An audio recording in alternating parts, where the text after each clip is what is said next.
nice second pickup for PSG.LGD if they get their hands on that. Yeah, now it's like, what do you want? If you're assuming they're going to pick it, you have to set up for it, so. Rubik, of course, great versus Magnus. Also just, I mean, this hero seems to be pretty damn strong right now, overall, in the right hands. Especially in Vici Gaming's hands. We've seen their Rubik before, and it is a terror to behold there. But I don't know. Magnus ain't Enigma. He's not really RPing that much when it comes to just putting on that nice buff, you know? Yeah, but RP is going to be really important as well. Rubik should be able to steal it pretty easily because Magnus has a slower cast animation, so if he's just not caught by it, he's definitely going to be able to steal that if he's ready. And he just needs to get a dagger, and it's going to be pretty scary. Even stealing like Empower in mid games too is, I mean, it's great. You're going to get a good spell. Like Skewer is your worst spell you get, and then even then it's like, oh, this isn't bad at all. Easy lane clear, easy peasy. So exciting stuff with the Disruptor here, kind of the anti-team fight solution that they were looking for, and there's the PA. For the PA again. Do they know what patch this is?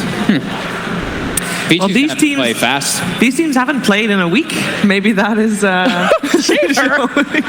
Clearly, they've been watching the tournament. Oh yeah, and they have been winning with this. So you know. And they're still. I think they're still sticking to their power. Like we were talking about the Mag PAs that could rise to this, or Mag Trolls, whatever in the front, and then Vici. They've been picking Disruptor for DY so many games. Even back at the minor, no one picked Disruptor, and then DY was picking it, and he was making it look super strong because he's gotten these small buffs. Sure, this hero is the same concept with the Glimpse, but now in laning phase, you actually deal a lot of damage. Your Thunderstrike does like 160 or maybe even higher than that at level 1. Oh yeah, it actually is higher. Finally, it's 180. People are catching up. I've been maxing Thunderstrike with Soul Ring for 2 years now. And yes, finally, you have. the pro players. And it's still bad. Shut up, Fog. I think a couple points is fine. 2 points can be really strong, but your Glimpse is the power of the hero. All right.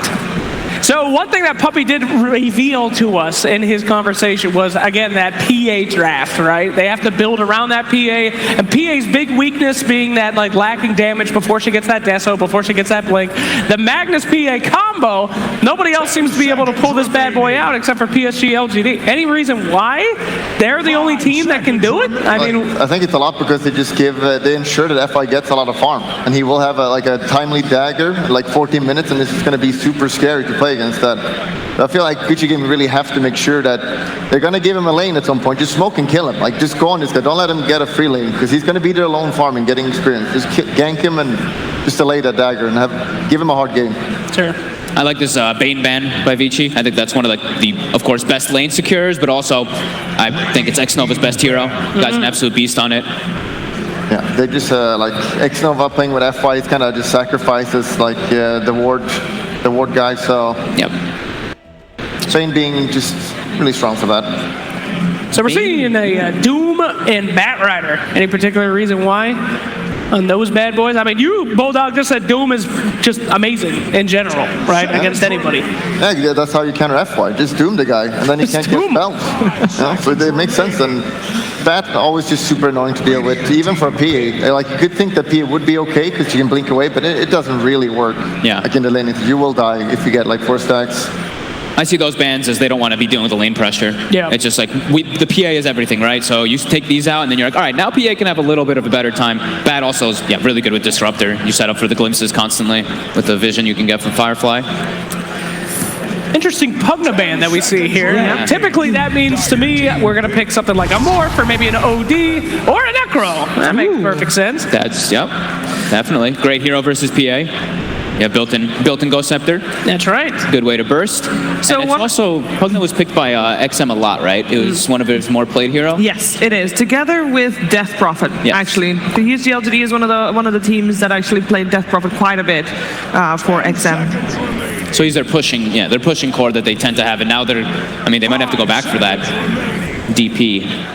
Yeah, Necro and DP would be a cute couple in real life. I guess. I mean, you're not wrong. Look at DP. Necro's not going to find too many people out there. She's a catch for being a ghost lady. Isn't she undead? What? She's an undead. I think she's a zombie. She's not dead. No. She's trying to die, though. And so is Necro. They're both technically alive. Don't get him started. They're not zombies. She's not dead. She's trying to die. Oh, please. Please. Not at the major. Please, shut up.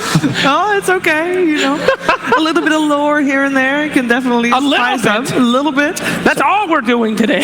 So they want some hero that's going to be, they want some magic damage, of course. Right now they're really lacking it versus the Necro, and they want to run at you hero, personally. Because when you're playing versus Disruptor, the worst thing to play at is when you're just getting ran down. Right. You want to have, like, when you're playing Magnus, you don't want to be the one initiating. You want to just have the fight start for you, just stand on the outside and just get your opportunity to jump in. So, you know, DP is good for that. Just create a lot of chaos for your team. Because you have your winning condition. Magnus PA will win you the late game pretty much most games, so... Now, if I may, one thing I don't like about Vici Gaming's draft is that they don't have a lot of sustain for that Necrophos. And pretty much all Necro games that we've seen so far, everybody's focusing that Necro, trying to take him out first, and then they always have like a healer or maybe even two to back him up. Right now, Necro is pretty much off on his own with just like damage dealing supports instead. Do you think that's going to be a big deal? Thing is, he's got a good matchup right now for his PA. Just once we start seeing more Grimstroke. We've not seen this hero at all recently because it's kind of doing crap. And he doesn't have much. He doesn't have combos. There's no synergy. There's no synergy right now. Double dagger. That's the build right now. Hype. I mean, we usually see Grimstroke picked up in a response to the Pangoliers. It's worked sometimes, mostly, but never just a naked Grimstroke like this. No, that is quite the surprise. It's kind of a good lane with Pia, though, I guess. Like, you give the stun on her and she jumps in and kind of kills you. It can be annoying versus the Necrophos, the Phantom. The Phantom is probably the more annoying thing because you can't really ghost, right? If you shroud, then you can't kill the ghost off yourself, and then it returns to him, he silences you again. So it can be a pretty annoying matchup for Necrophos, and it allows PA to actually focus fire this Necro if he does get silenced. But imagine Rubik. It's an FY Rubik. Is it? No, it's not. It's not. But it's a Fade Rubik, which is almost just as good. Fade Rubik is going to steal that Soulbind, and then it's going to be double Reprecise. Yep. Oh my god. That is terrifying. I am so hyped. I hope it happens. The Morphling. Just pull out the Paparazzi Morphling. He's been playing really well on this hero so far in this tournament. Love it versus what we see right now too. The instant disables are just not there. They don't have pretty much anything on the side of LGD to lock him down. This matchup for Morphling versus PA, it's a good matchup to go into later stages of the game. Now their cores, Morph Necro versus a PA. You're feeling pretty okay for Vici. They kind of need a little bit more of a frontliner. Necro provides that for you, but still feel like they want someone else to start the fight for this Disruptor to get the glimpses off. I think there's any way there's sneaking around here with the Magnus being position 3 maybe, and haven't picked FY's hero still? That's definitely possible. It's possible, but I hope it's unlikely. Yeah. I mean, they're burning through all their time here. Yeah. If there's anything that we've learned from the last couple of games that we've seen is that there was a lot of focus on the fights. And on long fights with short cooldowns. Nyx Assassin with that Impale can definitely fit that role as well. That's really good against the Necro as well. It's going to be very annoying. Like, he always does that Death Pulse and you're just going to get stunned from that. Yeah. Always good to get some more burst damage against Morphling too in the late game, just in case you can manage to catch him out when he's all agility'd up. Does this mean we're going to see a Darkseer again? Pretty much in this tournament, every time I see a Nyx, I saw a Darkseer following him up. I don't think it's probably going to work in this draft, right? Darkseer mid, think about it, Fog. Mid Grimstroke. Now forget Grimstroke. They need a tower hitter on the side of LGD right now. Yeah. I think it's like the Death Prophet pretty much. I think it's probably gonna get banned, but think about it. Yeah, Darkseer mid. Just think about it. So bad. This Nyx is going to be so annoying with the mana burn. It's probably one of the most underrated spells he has. When he gets that maxed out, it's going to be like impossible for Necro to play. As long as they get there. A lot of the times I'm always like, man, Nyx versus Necro, Nyx versus Morphling, man, he's going to be great, especially when he gets that Spirit Vessel. Because right now, you look at their lineup, it's like, Spirit Vessel is amazing. You're versus Necro and Morph. But sometimes you don't get your max mana burn and you just kind of lose the game. But yeah, mana burn could be amazing versus these two. Still not sure. I would assume it's offline Nyx now, right? Ooh, what? Oh, whoa. Hey. That's AA versus Necromorph. Hello. The hero. Bringing it back. Is that an AA mid? Yes. I think it might be. Dendi. AA mid. Ooh.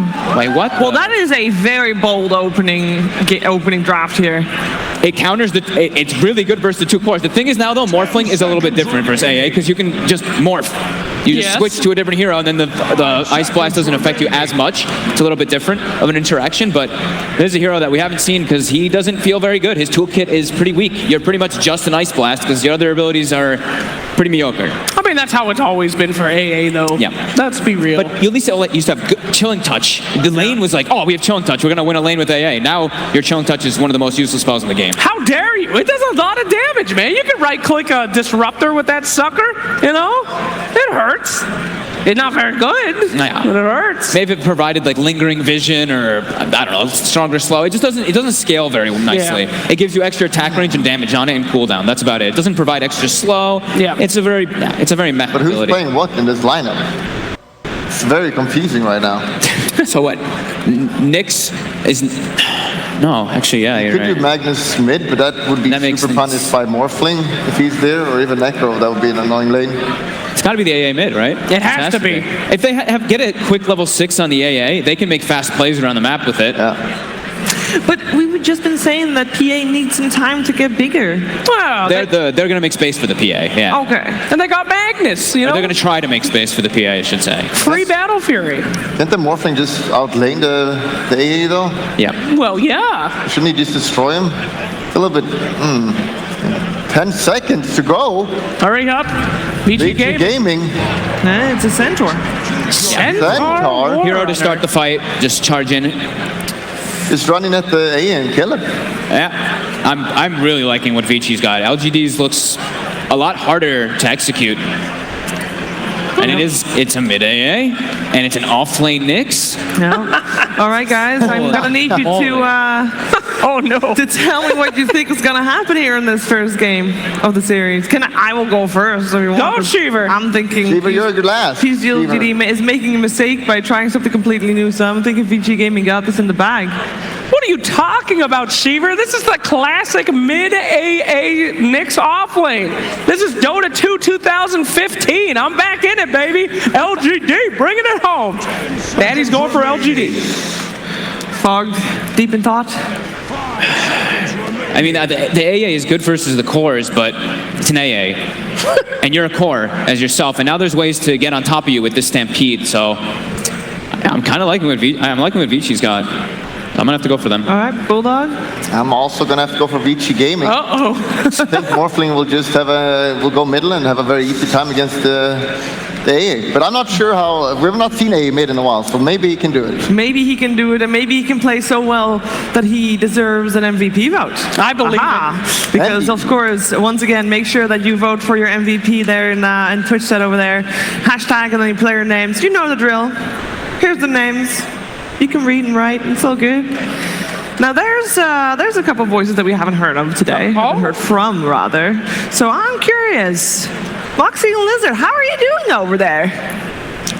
Hey, Stockholm. Hey. Hands up, Stockholm. Oh, my God, they're up above the players. Hey. Hi, guys. Hello. Hey.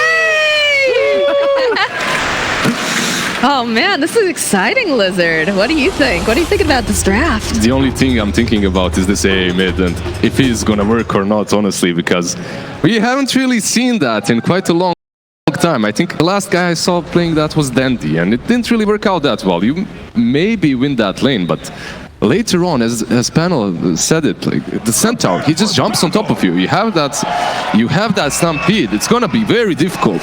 That's for sure. I mean, is this the right time to be trying something new? I mean, you It's a really saw. big game. Is it the Tarot lady that predicted they needed some changes? So maybe that's it. Is it them that got the change cards, right? It's possible, that's for sure. But I mean, time will tell. All right, let's see. So it is going to be the position for Magnus with the PA coupled with that Empower is definitely a very strong combination of heroes. However, it's always on FY to create space and make these good plays early on. And many times in a row did I see Magnus's fail at exactly that. So I think there's a lot of pressure on this Magnus to perform and on this AA to perform very well early on.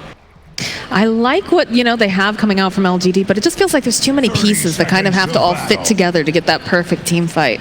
And I do, feel like Vici, they have a really good lineup for skirmishing. Things that are mostly, low cooldown and whatnot, so...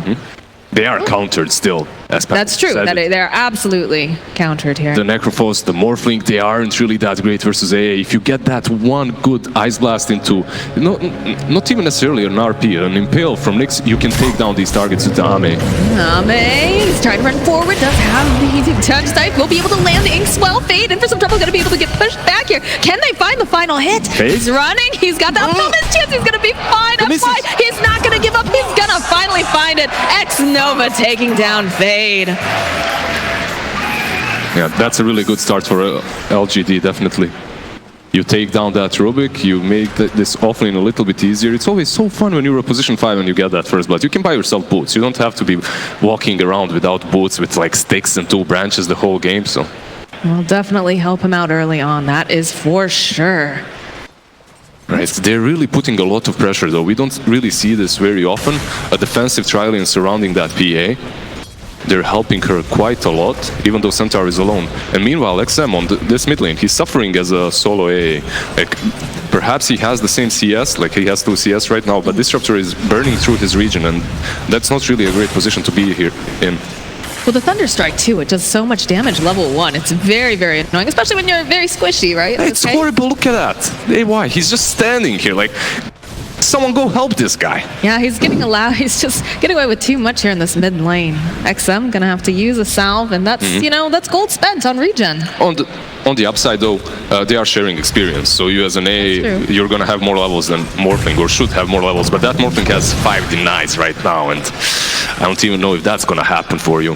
Well, it's very difficult for XM to even go anywhere near that mid lane just because of the harass coming out from the Disruptor. So, I'm sure he's feeling pretty good about that on the side of Vici. But bottom, Chalice and Ori just going to be trading off some hits here. Necrophos, a very tricky hero to try to take down. They will be able to burn the mana, though. You can mana burn him, but he's going to get that mana back as a Necrophos, right?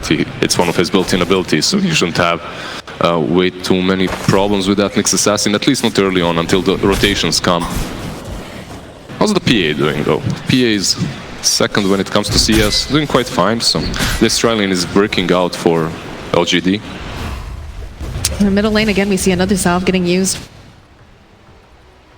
It's being constantly harassed. We'll throw out the cold feet here. Just right, he's gonna freeze him. It's a frozen Morphling over there, but nothing's gonna happen. No, nothing happens off of it. I believe it was it Puppy that said that Morphling is just, because of Nisha. This Morphling is just an amazing hero in the laning stage right now. That's the thing. I don't even know I don't even think that Disruptor really needed to help him out that much. Morphling is a beast laner at the moment. Like, someone goes on you, tries to attack you, just morph into strength, you're free. It's very hard to gank this hero. It's also very hard to pressure him. And most importantly, it's hard to CS against him on mid. Young needs to be a little bit careful here. FY and X-Nova trying to put out some harassed UI. He just doesn't have that haste rune any longer. Doesn't have a whole heck of a lot. Mana 2 Chalice bottom lane. Still facing off here with Ori. Ori's doing perfectly fine. They've got some very strong laners on the side of Vici Gaming. The Necrophos is very difficult to take down, as is the Morphling, like you just stated. So, how do they approach the rest of these lanes, Lizard? No, I think we're just going to see that's no top lane. Ame needs to be a little bit careful. As that being slow, though, he's going to be able to jump back. Fade trying to run himself away here. I don't think he's going to be able to make it. There are no trees for him to hide around. He's very optimistic. Although FY, they're going to be able to turn it back around, and we get a pause. Puppy pause. All right, FY, It should be fine. They don't have glimpse here or anything like that. AY, he already used the kinetic field, so they can't really pursue. Meanwhile, Fade, I'm sure, is feeling pretty good that he managed to get away from that engagement. Okay, looks like we're ready to go. Here we go. All eyes on FY. Right now, they burned through the region of the PA and the Magnus. And they've rotated 3 heroes too as well, right? So you have this Disruptor, you have the Centaur, and this is where the fun starts for Radeon. This is where the fun starts for Vici Gaming, as they're gonna apply more pressure onto this PA. The Morphling, you've given him some help on that mid lane. He's gonna be completely fine right now. He's almost doubling the CS of the AA, so you don't really have to help him. You don't really have to rotate on this mid lane any longer. You're gonna stay top, you're gonna continue putting pressure on that PA. And it's one of these issues with the Magnus. He's not really a very capable laner, especially in these 3-on-3 scenarios. Perhaps if he manages to skewer someone under the tower. But if he doesn't, they're just going to apply so much pressure on the PA. She's going to struggle a lot. I mean, that's exactly what they're doing here. Like you said, they secured the farm over in the mid lane. And both of these lanes going off really, really well for the side of Vici. Again, we talked about strong laners, Morph and Necrophos just having a ball. But top lane, the pressure's on here for Ame. The pressure is on, but Ame is still Ame. You can see him 24 CS, just as much as the Morphling mid that was helped. So, considering that Disruptor wasn't top from the start, he did have a good starting 2 minutes. So. He is keeping it up there. He is keeping the CS on top. He's doing very well so far. So what do they want to do here? How are they, like you said, they're able to harass Ame pretty well, and then still getting the CS though. So what else do they need to do to kind of help Ame out? I mean, this is the problem. Okay, is it just the Magnus is not a great solution here? No, honestly, even though Magnus is not a great solution, they aren't really pressuring so hard. Oh, that was quite a lot of damage. But morphs into strength, it's fine. Yeah, so Magnus is not really a strong laner, but they really haven't succeeded at punishing that PA too hard. You can see right now, top of the CS. So whenever you are tri-laning, honestly, you want to be pressuring that hero, diving him under the tower, you want to be at least denying the CS. They've done nothing so far, and that's kind of surprising because these heroes that they've got, like Disruptor, Centaur, Rubik, they can do some stuff. Like they have this very aggressive potential, but the positioning from the Magnus, the positioning from the PA has been stellar so far, and LGD is just not allowing him to do anything. DUI in for some trouble. Ingstwell will connect. Ame wants this kill, and it's going to be Xnova that finds it. They're not done yet. They're looking over at Fade. Fade will be able to walk away, though, and they're just going to contest this pull. This is definitely not how Vici has imagined the laning stage, I believe, at least not on this top lane. Morphling is still doing well, but on this top lane, I think you definitely had to do more. You had to pressure the PA just a little bit better. They're being slightly outplayed in the 3 versus 3 scenario. Getting closer and closer to that level 6 here in the mid lane. Chalice going to be able to take that rune right away here. Tasty double damage. Just snatches that away and goes back to the lane. The Necro is doing really well. So 6 minutes in, 2 lanes are going fairly well for Vici, and you should be satisfied by that. The PA isn't really shut down, but at least your Morphling and the Necro are doing really well. This was an attempt for the Necro on the bottom lane. That A ulti just passing through. Yep, nothing to see here, folks. Not right now, anyways. Alright, so back to this mid lane. Looks like Morphling again, 36 and 14. Ancient Apparition, 30 and 9. Not what you'd expect here, especially when he had such a good start. We see the Magnus spamming these stacks, just stacking them all the time now. I think this is 101 PSG.LGD. They have a stable laning stage and then they just go all into farming. They go all into these stacks. I've seen in the group stages and in the main event before, some teams did manage to counter them. They would invade their forest, they would take their stacks. I don't know if Vici Gaming is going to be able to do the same, but here we go. We have the first smoke. Ancient Apparition, he should be an easy kill for them. Let's see. They do have the Grimstroke nearby, though, as well. And he's positioned really well, like he's on his high ground. Well, I'm sure they've got to think something's going on. Like, they're not visible. All right, Fade shows up here. He's not going to be able to quite grab fast enough. Oh, the slow. He's got the slow up. There's going to be the lift shot. Look at the TPs coming out immediately. XM, he's in for a little bit of trouble. Paparazzi maybe too far behind. They're going to try to get that kill. They're not going to be able to. They get the kill on her on DY. XM does fall, and Fade will be taken down. Paparazzi trying to hide himself in the trees, but they do land that stroke of fate as he's trying to run himself out here. And there's the TP. Is he going to be able to make it? He's out. Yeah, he was just waiting to see if they have any more remaining stuns. He had the mana for the TP, so he just uses that instantly. Overall, you lose 2 supports, but you do kill that mid laner in AA. I think you're kind of fine with it. I don't think this AA has to have a lot of farm, though, in the game. I think what's most important is that he gets these early levels, and instantly he provides this global aggression for PSG.LGD. You have this global potential with the Nyx. It used to be one very strong combination played 3-4 years ago. You would have Nyx, you would have AA, you would just send this ulti like they are, and then Nyx is lurking. You can see him in Vendetta. He's waiting for that stun. Oh, they have the dust. They'll toss back Chalice. In comes the PA. Ame wants to grab Yang. Will be able to go land. They impale. Throw out that shockwave, and then they're just going to back off. Yeah. PA went back before the Impale landed, so they didn't really have any ways of continuing onto that Centaur. You could see they're already trying these global initiations. Sadly, this time it didn't work. Yeah, looks like Young just giving him a poke. You have Ori making this rotation top now. More pressure being placed on PA. Dire's middle tower is not what it used to be. Just showing a little bit of aggression, maybe wanting to take that that tower and put some more pressure on PA. Chalice gonna get some levels here in the mid lane. And XM throws out the Ice Blast. Yeah, you have to be careful what your agility shift is if you are morphing all the time if you are playing versus Nyx and the AA. The aggression comes out over on the Magnus. Should be absolutely fine here. Double edge gets used. Fade making a rotation though. Uses the Fade Bolt. That's slow coming out in the skew forward. Just going to be able to get him out. They're giving a lot of levels to the Disruptor on this bottom lane.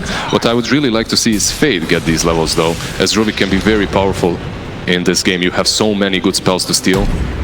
Oh, the stun is there. They're looking for that 10-minute room. Yang in for some trouble. Phantom's Embrace gets thrown out. Chalice is going to just walk away. Has the install on him. Will try to go back in.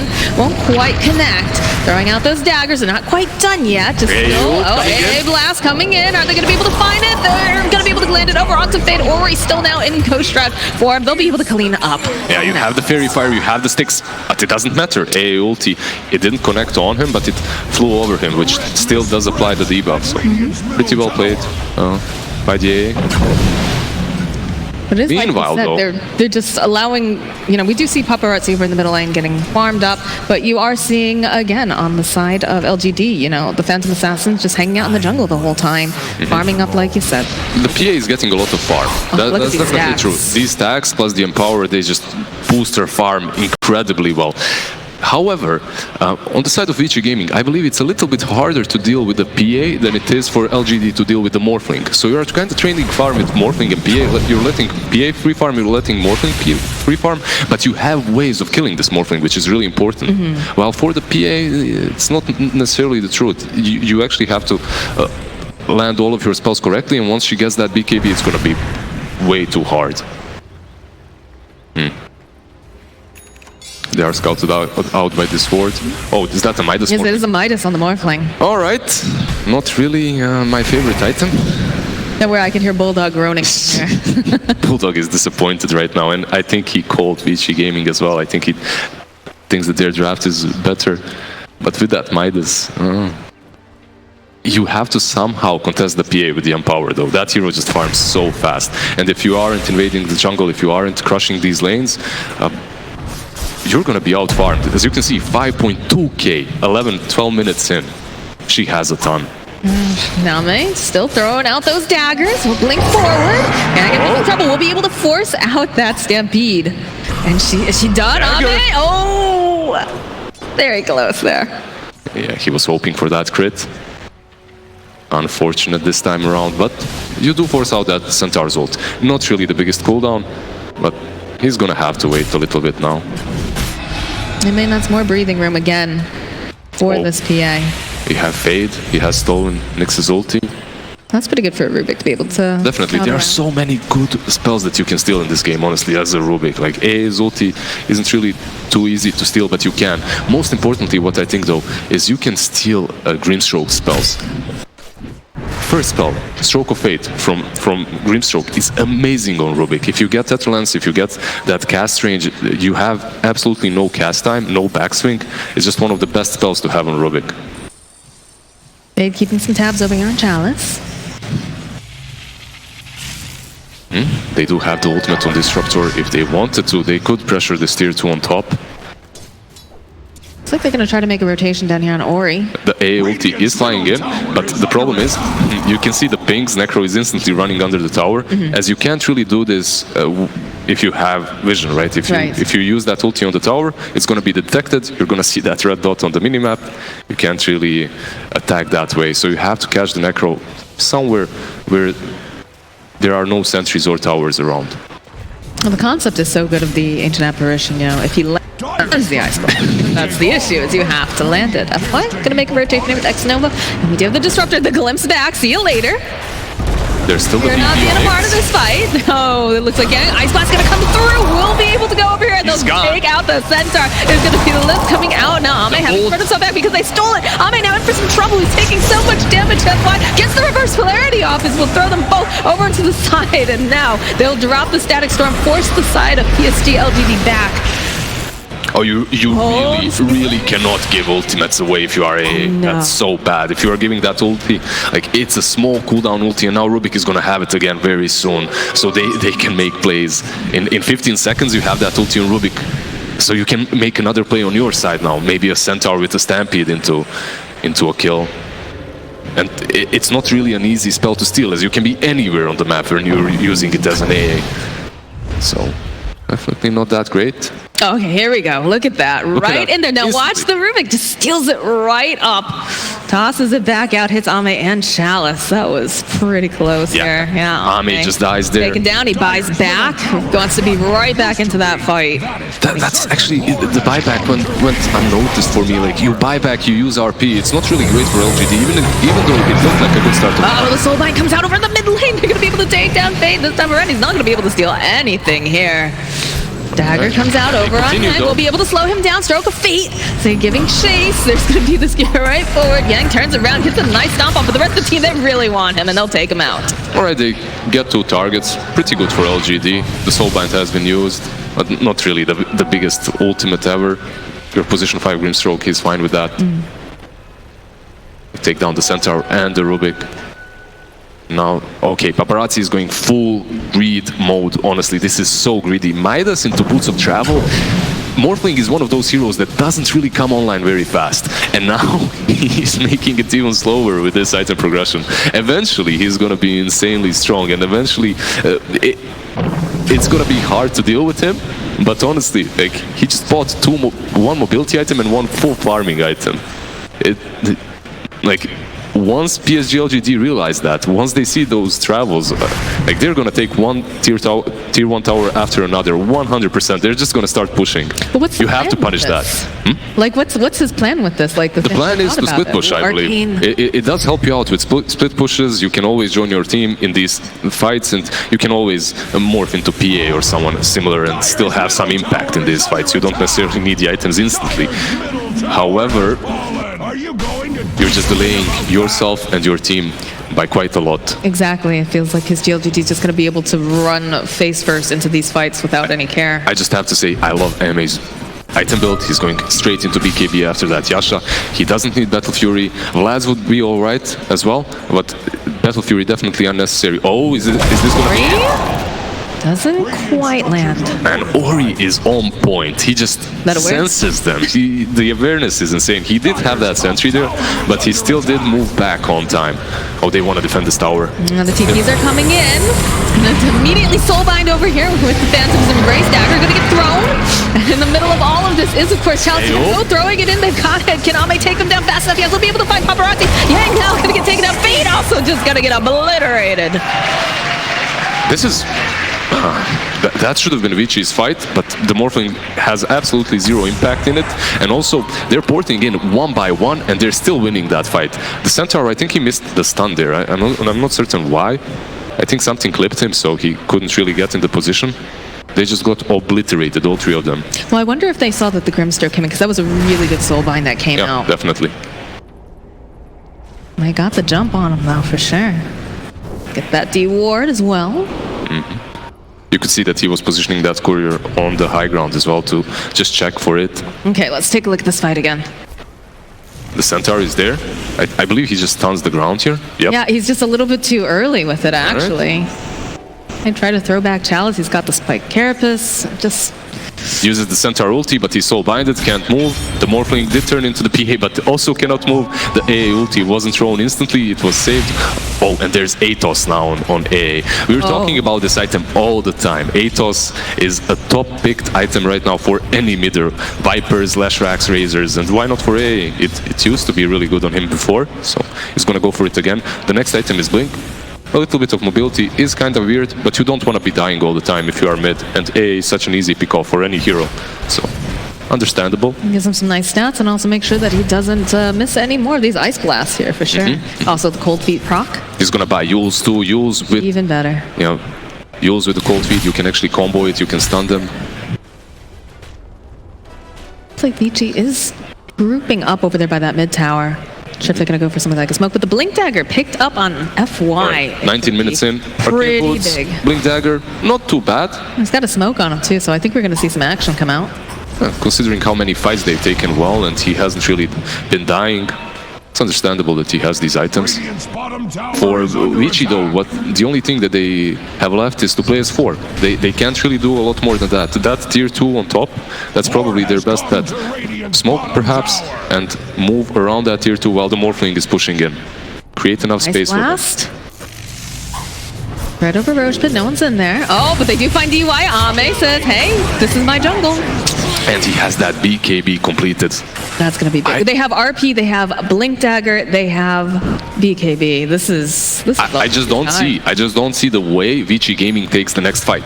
Like it's going to be very difficult for them. There's still a Rubik in those trees. Oh, they find him, Fade, trying to stay alive, but there's just too many people. He managed to skewer over onto the side to keep Ame away. Not going to be able to get that kill on Ame. Well, he did keep Ame away. He was pushed on the other side. The Soulbind actually coming out on Paparazzi here in the bottom lane. Turns back around, is his very own Ripstroke, and they'll go use Stampede and just walk away. Although Young wants this, we'll use that Atos, but doesn't matter here. X-Nova just pops. Okay, you use the Centaur Stampede, you kill a position 5 Grimstroke. If you are PSG.LGD, you're happy with this. You created enough space for your team to start rotating, even pressuring them some more, because the only thing that Vici Gaming have got for themselves right now is that Stampede. You can back out when the BKB is popped by the PA, and then re-engage, kite her around while that BKB is up, because you can't really fight into her. Maybe with some initiation into Reaper's side though. We'll see. They aren't really even pressuring it. They aren't even pressing the matter that much on the side of PSG.LGD. You have empower, you empower that PA, she farms, you're happy, she's happy. Just wait for a little bit more time, get all those items and then crush them. Seeing more and more of these stacks coming out, it just feels like PSG.LGD, they feel like they're in the driver's seat. They're feeling very calm. And the stun? Good. Stun does not connect over onto Paparazzi. It's because they are in the driving seats. You can see that Vici Gaming, they're afraid. They're afraid of the global potential of the Nyx and the A. They're afraid of this BKB on the PA. They're just... This is the play. Play as 4, play as 5. Morphling can travel in, smoke up, get some vision around their jungle. But look at these sentries, man. Just look at all these dire sentries all over the map. And they're the ones that are playing Nyx. They just want to make sure that he has the best possible game. And... this looks, if it pays out for them, if they get a kill, it can be good. But if they're just sitting there, the 4 of them, they're wasting so much time. No, not one hero here is farming. That's not going to help them out at all. At least Morphling has Midas and Travels. That's good. Kinda. It's better than nothing. Could be all 5 of them not doing anything. Yeah, the Manta is completed now as well on the PA. Let that lifesteal pick up on the talent and just being very patient, hoping somebody is gonna maybe make their way over to this mid. Yeah, she is. Positioning. Look at the positioning coming out from the side of LGD. They've got someone in every corner here for that pincering moment. It's because they know that they're in the driving seat. You can see that he even carapaced as he moved high ground. If that happened 1 minute ago, he would have ran into 4 men, right? But this time around, they all dispersed. They went back to farming, and because PSG.LGD, they realize that they're in the driving seat. They're expecting Vici to be making these 5-man rotations, these 5-man smokes, or at least 4-man smokes where Morphling is farming on the other side of the map. So they're also very cautious. They don't really want to feed away the advantage that they have gained in the laning stage. That definitely makes sense. Constantly following Ame around, hoping that someone's going to get a little too frisky. They're just saying, come at us. They're basically putting that PA in front and please attack her. Like, she has a BKB, she has a Manta. We have a Blink Dagger RP behind her. If you try and initiate on her, yeah, you can take the PA down, but you have to waste absolutely every spell. Definitely feels like Vici not taking the bait as they make their way down this mid lane, having an eye for XM perhaps. Blink does get picked up on Nyx. They might be able to catch A here. Well, that's the hope. He's so passive. You can see XM. Well, no one's showing. No one's showing on the map. There we go. Okay, they'll go use the Stampede, jump over onto XM, and just hit him with all of their spells right here, and they'll take out the Ancient Apparition. Yeah, that's a small step in the right direction. That Ancient Apparition is a core, so killing him does give you a lot of gold, 300 gold going the way of Yang. Oh, he is now. Dallas will get glimpsed back here. Don't want to have to deal with him, but in comes Ame. Wants to find Young here again. They skewer right back back into the center. Ame is just dominating. They'll go throughout the kinetic field. Ame finds the kill over on the fade. They'll go and they'll drop that static point, but it doesn't matter because they've got a BKB. Soulbind comes out. They'll take down Paparazzi and they'll take down DY. Ori's the only one left and they're not done. Ame, he wants his chance to go skewer it right back and get what they can. There it is. You kill our AA, we're gonna kill all of you. All 5 of them fall down instantly after. The PA just goes so aggressively and I mean, it's that Magnus, it's FY, he catches 3, 4 of them, like with the RP, just amazing performance instantly into the Roche pit. Like, who's gonna contest it? They're all dead. What an RP. Alright, so that should be an easy Aegis picked up for Ame. It just feels like this is slipping through Vici Gaming's hands now. Yeah, they have to basically split push from this point onwards. That's their only play. The Morphling with the boots of travel, with the Midas, he is eventually gonna become that. He is eventually gonna get that critical mass. Well, that was what we were worried about, right? Is the fact that, you know, he's eventually going to hit critical mass, but it's going to take some time, and I don't think LGD is willing to give him any time. And he needs so many of these defensive items. As you can see, he's going into the Lincoln Sphere. I just don't think that's going to do enough. You still have this Ancient Apparition versus you. You're still not going to be able to heal yourself. And once that PA is on you, like, you have so many ways of dealing with the Lincolns too. You have a dagger from PA. At least they're not losing hope. As you can see, again, Morphling pushing in the side, the 4 of them smoking up around him strategically, a very good plan. Now the question is PSG.LGD gonna respond to this very well? They just send the PA. Oh, well, they will find the Grimstroke over here. And they'll throw him right back into kinetic. And he's got the Soulbind off, though. He's gonna go pop the strike. Doesn't quite manage to stay alive, but they use the sight. And Ame's making this rotation. Chalice gets a nice impale. Ice Blast coming through. Will land, and they do manage to get that Spear Vessel charge off. Ame's chasing after Ori. Ori trying to run himself out. Not gonna be able to do it. And over on the back line, hey, gonna get taken down. That was a split fight. My goodness. Oh, Chalice. Chalice is looking at the impale to get the Static Storm off as well. Dagger being thrown in over here onto Paparazzi. Paparazzi is trying to go and find this kill. Oh, the reverse polarity again coming out from FY. He is just so on point right now. Not gonna be able to do enough damage though. As Ame over here was just playing around with some of the heroes on the side of Vici. Paparazzi's out. Overall, if you are Vici Gaming, you created a lot of space, you're fighting on their side of the map, you also force that RP on their side of the map, so they're not gonna have it there when they start pushing with the Sages. You should be satisfied with that. Yeah, you lost the Necro, but also you killed the AA, you killed the Grimstroke, everyone else got out. A solid performance, a solid fight from Vici, even though they're in a really rough spot. You can really tell that they're a very well-experienced team. It's not a fluke that they won that minor. Yeah, it's not a fluke that they finished 7th and 8th the last 2-3 majors. If they lose here, are they 7th or 8th? 7th and 8th, right? And in the next game in the lower bracket, I believe. The curse. The curse. EG position 3 and EG position 7. I don't know if I go that far.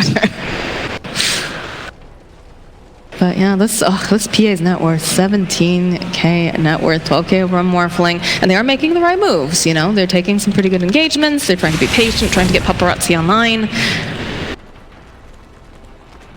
Can they get him online? Can he get himself online? Because he put himself in this position. He Ame finds himself an easy pick-off.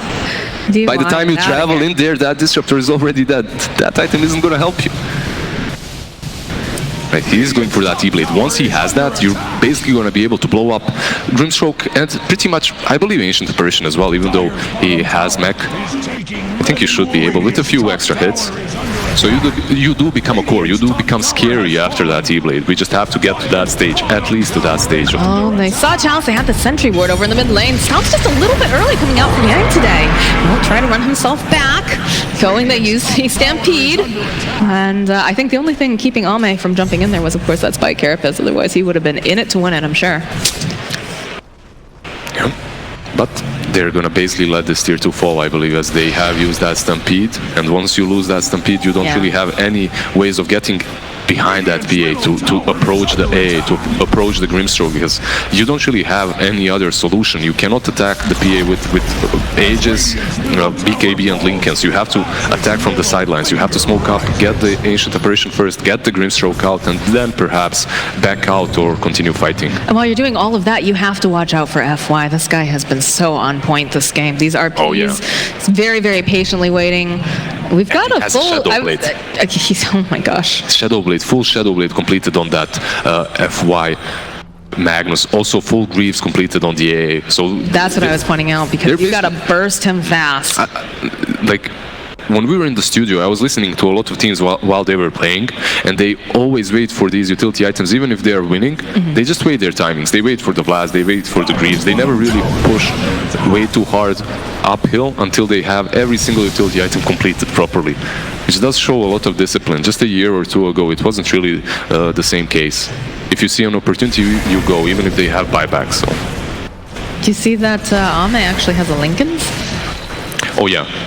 Lincoln's, BKB, and Aegis. Unkillable right now. You cannot kill this Phantom Assassin. He's going for Orchid too, so another way of dealing with the Morphling and the Necrophos. Like, you can just jump on them, Orchid them down. Who's getting that Arcane rune? In the top lane.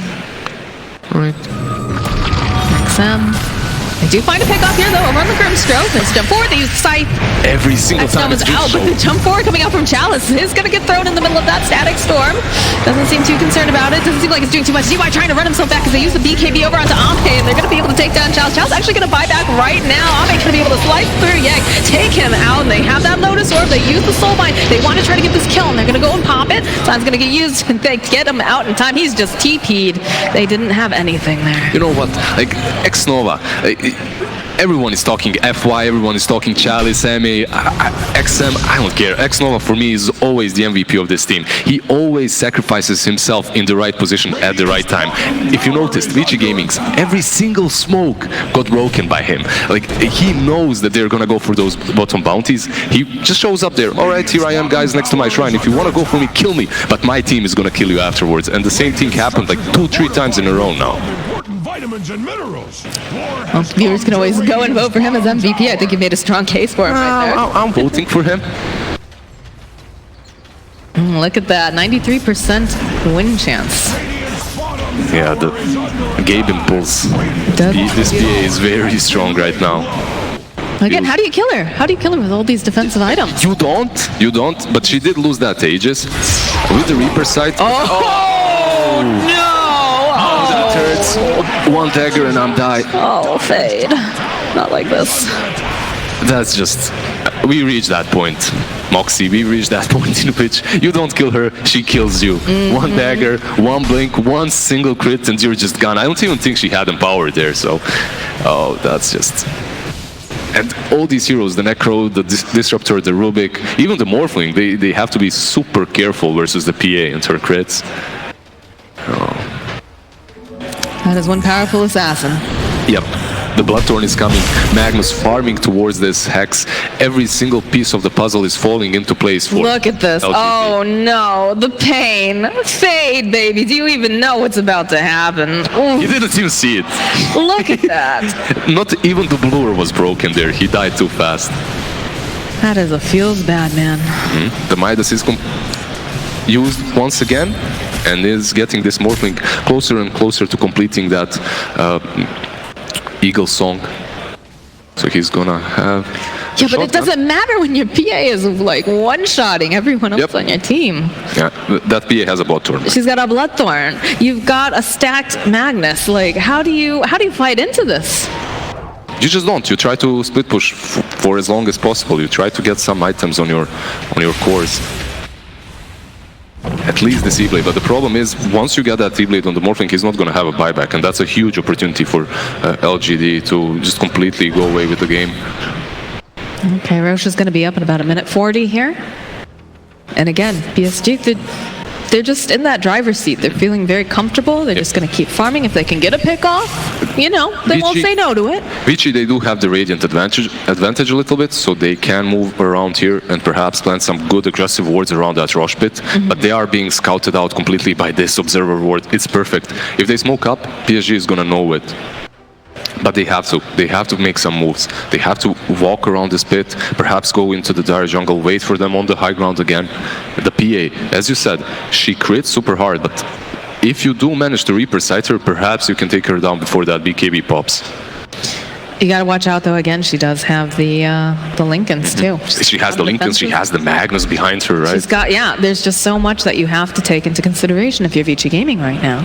And they have really good ward coverage coming out, you know, on both sides, honestly. You've got some nice wards. You've got plenty of sentries out there, but it's so spooky for them to go anywhere out of that base. Because if you go in one by one, there's Phantom Assassin. Yeah, there's just someone killing you from the shadows. You die, don't even see who killed you. Yeah, you don't. You know it's the PA, but you don't see her. That's a good assassin right there, the one that you don't see. Right. What's happening? Necro is going for that Dagon. I mean, it's a step in the right direction. If he manages to get that Dagon, you're going to have an additional item to burst down the PA if you manage to get through her Lincolns, but you have to use that site instantly, and you have to blow everything into her. If you don't, there's FY, he's going to follow up with the RP. He's going to save her, yeah. They don't really have these supports or cores that save you. They don't really have like oracles that are picked a lot right now, or shadow demons to disrupt the PA if they go on her, but they do have the aggressive potential in that Magnus. They have the counterplay potential, so. Well, they've got that insurance policy because, yes, you want your PA running in there. You want her dealing mass amounts of damage, but you have a Magnus who's got the RP. He's going to be able to skewer back. You've got the Ancient Apparition who's going to be sitting as far back as possible, right? He doesn't want anything to do with, you know, being up front.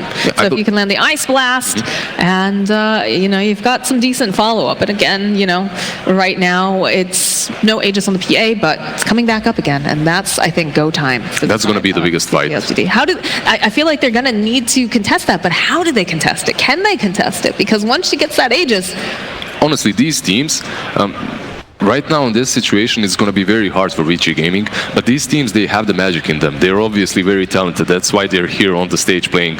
And perhaps with some good positioning, perhaps with deleting the supports first out of the game, perhaps if you manage to kill that Grim That's a lot of perhaps. Yeah, I do say that a lot. Well, no, like you're giving a lot of situations, but it's a lot of maybes, right? Like you have to find that perfect moment. You have to... It's Dota, right? Like, yeah. It's all about capitalizing on that perfect moment and being efficient about it, so. If they somehow execute the perfect team fight around that Rosh Pit and take down that Aegis, they can stall the game a little bit further so that it gets to that point in which this Morphling becomes that beast that he's supposed to be right now. He has a Midas and travels. He's just walking across the map, not really achieving anything with it for the last 30 minutes, while PA is jumping on your supports and one-shotting them. Can't even walk out of that base. But look at these guys who came out here today to watch some Dota 2 here at the Hands up, Stockholm! Woo! Look at these beautiful people here. Let's go! See any good signs here, Lizard? Fly. I see FY, we love you. Nice. Got some fans here. Techies, carry, please, get out, sir. Nope, out. Get out. Vici Gaming. We got a drawing over there in the corner. Very nice. I don't care, though. Just give me T-Governor. Yeah, first British guy on the scene. There honestly, we go. Yeah, UK Dota represented with T-Gov, right? I'm with Harold. Very nice. Feels bad. MMR is just a number. It's just a badge, right, Lizard? Yeah, of course. Of course. That's what all my Herald friends say. You have Herald friends. Of course I do. You all have Herald friends. Why don't you help them out then? Come on, Lizard. They're helpless. That's why they're Herald. Oof, I'm sure they're going to love hearing that later. Still having a little bit of a problem here, but looks like headsets are going back on. That's usually a good sign. Yeah, they're getting ready. They're getting ready for war. That trophy, though. It's beautiful, isn't it? It's a globe. It is a globe. Globe. This is global Dota 2. With those lights on it, very, very nice. I'm sure it's actually quite heavy. Have you held it? Nah, it's light. It's an absolute lightweight, baby.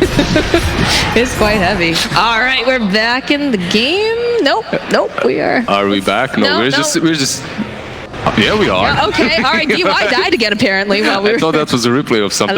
Yeah, I thought so too. That was. Yeah, he just disappeared. We didn't see the go. That's why. He didn't see himself dying either. This PA just made short work out of him. And... All right. As you can see, this is a big issue now for Vici Gaming, as they did move out of their base. They tried to take that area around the rush, but PSG is like, no, you're going back onto your high ground. Shoo, get back onto that high ground. We're taking this high ground. We're gonna stick around that rush pit. We're gonna plant those wards, and we're gonna make sure that the team fight around it, if it happens, is gonna be favorable for us. They own this jungle here. They own it, and there's no way that Vici can really go out. And that's pretty scary, right? Because you have those boots of travel over on the Morphling, and he wants to be able to go move about, whatnot. But the rest of his team is pretty much pinned very, very close together. They're not going to be able to achieve much. They're not going to be able to, you know, get those levels up really. That's a little bit of an issue. Oh, positive reinforcement can go a long way towards victory. It does look like you're playing 4 Protect 1 on the side of Vici Gaming, and Morphling is one of the strongest carries right now in the game.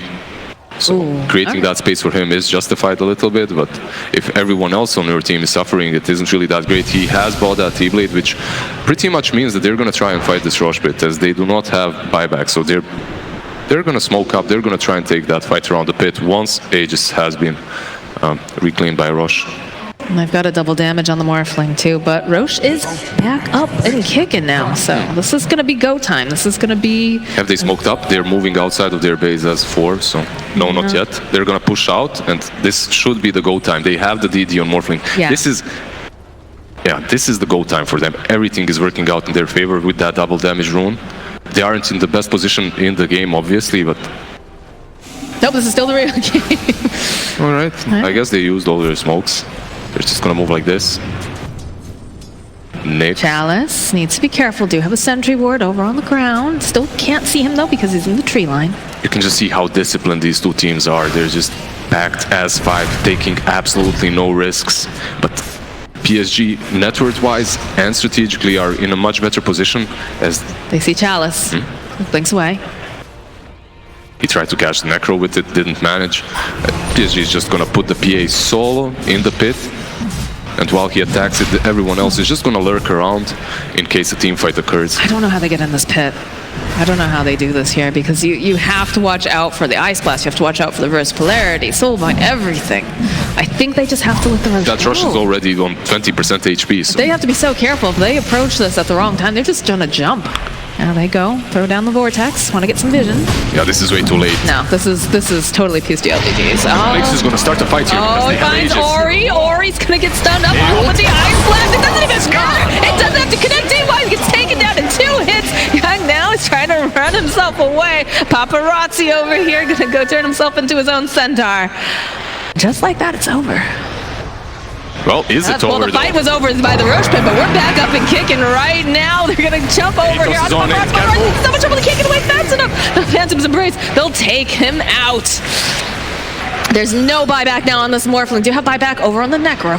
Yeah, they have the buyback on the Necro, but that's hardly going to be enough. There's 70 seconds without that Morphling. That did buy the E-Blade, which is problematic. You bought that E-Blade, but you decided to not fight. You decided to kind of lurk around. Not a proper call was made, which is strange for Vici Gaming. They're always very decisive. Not right now, though. Not versus PSG.LGD and this Ame's PA. I don't know how you go in after this. Ame's just gonna go anywhere near it. He's gonna go in. He's just gonna go on it. First target he sees, he's just gonna blink him. Young actually gonna be the first one to jump in. They follow with the soul behind the breaks, and they just delete 2 heroes immediately.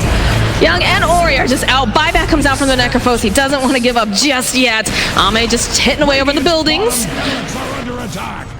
How do they approach this? Look at Chalice. Chalice, they know he's there. Chalice doesn't seem to care at all, though. I mean, he's a pesky little bug. He is. They'll try. I mean, if they... All right, so they go and they use the...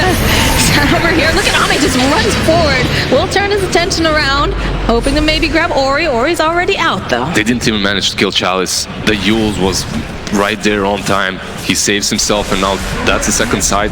Morphling is alive. Centaur is up in 10 seconds, but they don't have the sight. They don't have Disruptor ulti. They have to use so much to take down Ame. I don't know. You can't just ignore because they're in the RP right into everything. The beautiful combo. You just call it. There's you just call it right there. Oh, that was beautiful, Lizard. That was textbook beautiful. We talked about those combos being difficult, having having all those pieces come together. And boy, did PSG.LGD have it working. I mean, the issue in this game, the biggest problem that they had is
team ban.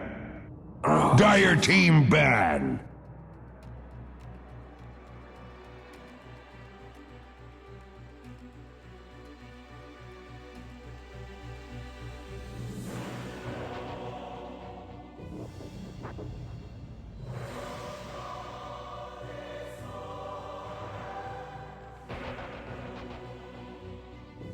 10 seconds remaining. 5 seconds remaining. Radiant team ban. Dire team ban.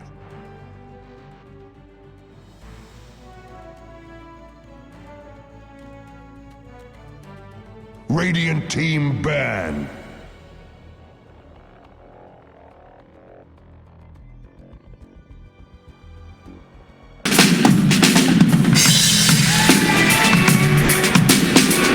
What to ban, what to pick, that is what we're gonna find out in a second as the draft has begun for game number 2. Vici Gaming versus PSG.LGD here on the main stage at the Nexit. Of course, at DreamLeague Season 11, here with Admiral Bulldog Fogged and Sir Action Slacks.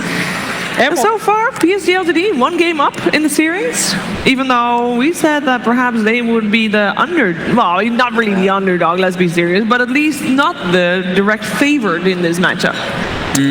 We hyped them up a lot. We did hype up Vici Gaming a lot, At the same time, LGD's here for a reason, of course. So we're definitely seeing that today with very unconventional draft in game 1. We'll see if they keep that spirit up in game 2, though. Well, we did talk about how, you know, FY, when he's on the main stage, he usually tends to perform at his very best. And right away, first game on the main stage, he absolutely delivered, getting that MVP. So, as we said, Magnus is banned. Oh, you were right. Finally, some good news, and you know these teams have had some times off now, so they've like finally had some time to come up with some devious lineups. So we saw AE last time and some other weird picks. This time around, we're just gonna see the Disruptor first pick. Okay, this time by LGD, so they're taking that one from Vici. Yeah, this hero just popped up in this tournament, being super popular. Yeah. It's just so good with the Glimpse. It's just such a powerhouse, and if you ever get to the late game with the Ags, this hero can just win a game, which we saw against VP and EG. He's an interesting pickup, though, because as we saw in the last game, if they have a run-at-you draft, I mean, he doesn't really provide anything, hardly. They just go in and insta-kill him, and Glimpse is great if they're running away, if you're kind of winning, but if your whole team isn't doing too well, it takes a lot for Disruptor to turn it around, so I'm kind of scared that they start with that first. I just think VG can just pick an in-your-face lineup now and kind of eliminate him from the equation. Definitely possible. I think, like, I mean, Razor and Lifesteal are left in the pool. Probably one of those two is going to come up. The thing is, you can't actually take, you don't really want to take Lifesteal because then they just Razor you. So you probably have to take the Razor as Vici. Yeah, just heroes that run up in your face that actually have built BKB naturally or have it. It's just annoying for Disruptor to deal with. But just the ultimate from Disruptor can be super scary and just kind of destroy certain heroes that you can't pick anymore. Wait a minute, did that actually happen? Last series, did we not get a Lifestealer ban? Last series, Lifestealer got completely ignored. Oh my goodness. I told you, it's an NA Dota. It's an NA Dota hero. Yeah, they don't value him at all. This is great. Well, there's a reason NA Dota is no longer in the top 6. Oh no. Excuse me? Pardon me, Sheever? Don't worry, NA Dota is being represented on the panel right here. Oh, Jesus. Gracious. So as we see, pretty standard bans coming out from everybody so far. Starting off with the Bane, though. Yeah, it's just comfort. It's safe. It's super safe pick here for DY. And yeah, they take the Razor. I think you kind of have to. Otherwise, you're going to get Razored, and then, yeah, they just take out the heroes that are annoying versus Razor. So I think Vici, they're probably going to ban out the Queen of Pain +1, unless LGD looks to take one of those just heroes that match well versus the Razor, depending on what lane it's against. The Queen of Pain? Banning out a Quap? I think Vici taking it out in the 4th, 5th is possible versus the Razor. Interesting. And this hero is just so versatile, whatever lane it goes in. You can put it mid or off lane or safe lane as well. And just with the addition with Atos being so popular now, it just can really just enable this hero so well. Razor just, I didn't even think about it too much, but okay, Death Prophet. So they won't ban out the Quap because that's going to be the hero that wants to lane at least versus Razor. But Razor this hero farms so fast. That's the biggest thing I realized is your passive, since it's free, you're always jungling at just that faster pace. In the past, it was like you have to pop either storm every time you're wanting to farm, but now you just farm without having to pop it, and you always have it for fights. But picking the DP though doesn't feel like not that hard of a lane for Razer, right? He should be doing absolutely fine if he wants to go in that matchup. Yeah, I guess in the past it was worse. Now it's not. Yeah, I mean you can't really man up when she Death Prophet's ultimate and Trainer, because her ultimate is obviously just gonna rip Razer to shreds. But yeah, the laning stage should be fine. So many signs here in the audience. That is actually amazing. Yeah, the audience is showing up hard. There's a lot of love. Paris love, Dodo, best Dodo. Apparently not from last game. Sorry, man. I see a hashtag UK Dota as well over there. Oh, yikes. UK Dota. That guy's been through years of disappointment. Yet they're still here. You know, still the here. diehard Poor fans. guy. Okay. Naga ban. That's pretty interesting with the Disruptor being in the pool. That's the old combo, right? Disruptor Naga. Haven't seen that in a long time, but Jeez, what year is it? Disruptor Naga. And a Medusa. Okay. I mean, they went for the AA mid. What else are they going to take from the past that worked, right? Out all the snakes. The snails are out. Now, isn't there an answer to Death Prophet, though? It's kind of risky to pick that up so early, isn't there? I mean, she's got to have some counters out there. I don't think she has that a lot of counters. The main counter negative about her is that her ultimate is solo or high cooldown, that you can kind of play around it a little bit, but she's just a super well-rounded hero, and that's why she's picked so often. Isn't Spirit Vessel just straight up a counter to Death Prophet? Spirit Vessel is very annoying, but I think the bigger thing is, I think what Bo3 was talking about, you play around it. You want to play a fast-paced draft that doesn't rely too much on cooldowns versus this DP. Because she's, I mean, sure, Spirit Siphon is kind of like a mini pseudo-ultimate in a way, but it's, you need Exorcism. Team Morphling banned out. Interesting there, but we have seen that Morphling just go out way out of control in some of these lineups, of course, and way too dangerous to let that LGD get their hands on that bad boy. So Razer does not enjoy that. He just turns into Razer and then drains back. He just drains you back, and you're really sad. Who gets the damage if they're both drained, Fog? It stays the same. If they both drain the whole duration, it's zero. Unless there's a talent, right? Unless Razer has talent, and then whatever. One day we'll find that amazing lineup. Amazing. Yeah, Vengeful Spirit. Okay. So, changing positioning versus Death Prophet is also a pretty annoying thing, and any type of saves, you usually want to have some save for DP. This is kind of like, it takes it away from LGD, and it also gives them a way to just put him into a bad place. And also really good against Disruptor, obviously. Yeah. Because this ultimate is all about like locking someone down and then burning them, and eventually we'll just stop there completely. 5 seconds. But they banned the Morphling, which is kind of a counter to Lifestealer. We talked about Lifestealer being good against Disruptor here, but I'm not sure how good it is against the Prophet, though. They actually want to pick that up. So, with PSG.LGD already having a Disruptor, and we putting a lot of stock into what FY plays, which heroes are you actually liking for him with this draft so far? I need some Playmaker. Takes farm. So far, I mean, they're still tiny in the pool as well as Rubik. I saw Tusk. Tusk was one I kind of thought about versus Bane, because the Fiend's Grip, you can always protect the Snowball. We can throw it way back. Give me that Earth Shaker. Remember those days? Come on now. I haven't seen him play Shaker since TI. I know. Since the finals. Since the last game of the finals. He kicked ass in that game, though. Come on, man. He did. He actually played like, what, 11-minute Arcanes or something? Bounty Hunter. Yeah, this wasn't taken out. That's usually Chalice playing that, right, though? Yes, and it has been a Chalice hero twice in the major so far. Both times victorious. They've got the Track Glimpse combo. Oh boy, that is deadly. Yeah. Well, they definitely need some Renachu heroes then. They have got to have Vici Gaming running for their lives to take full utility of their lineup. In the previous game, we saw Vici being a little greedy in their item build. Perhaps we're seeing a little bit of greed in their draft here, or is this okay? I don't know. I feel like Razer's obviously here. They can create a lot of space. They have Bane as well. They can do a good lane for Terrorblade, but the Vengeful cannot offer too much, and they do need just one more Space Maker, and I think they should be fine, honestly. The nice thing about TB here is that you have the Venge. So not only for the swap save, because TB can hate playing versus Disruptor early, because you need to get a BKB, Manta, you can Manta dodge the Glimpse, it's kind of hard. The Venge will always give you that type of save mechanic for your TB to not just get silenced and screwed. Yep. And you buff the damage, so it's like a double thing. And they have a building hitter now that they can rely on. Oh, yeah. That looks like Enigma. that looks like FY's hero. Yeah, but it seems like a pretty hard game from the Vengeful and Bane. Yeah. You're not really going to get off a black hole this game. And I don't think Terrorblade will care too much about the laning stage either. Like, oh, sure, an Enigma Bounty Hunter? Like, that doesn't sound that scary. I'm not sure about that pick.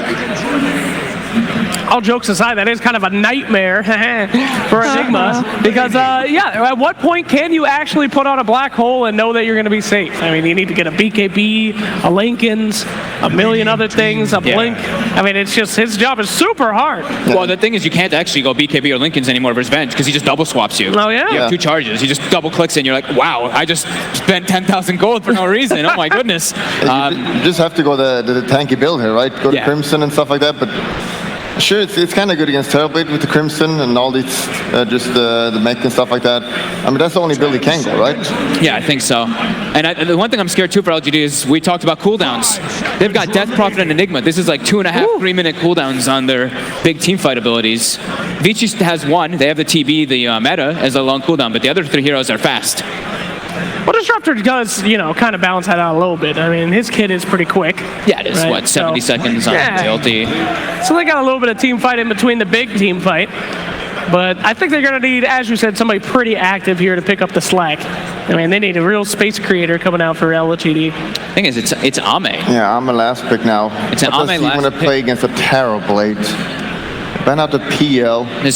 I mean, all the melee heroes just look so bad. Like Sven, Universal Razor. Yeah. I may have played a lot of Juggernaut as well. I guess, yeah, Jug might be the best.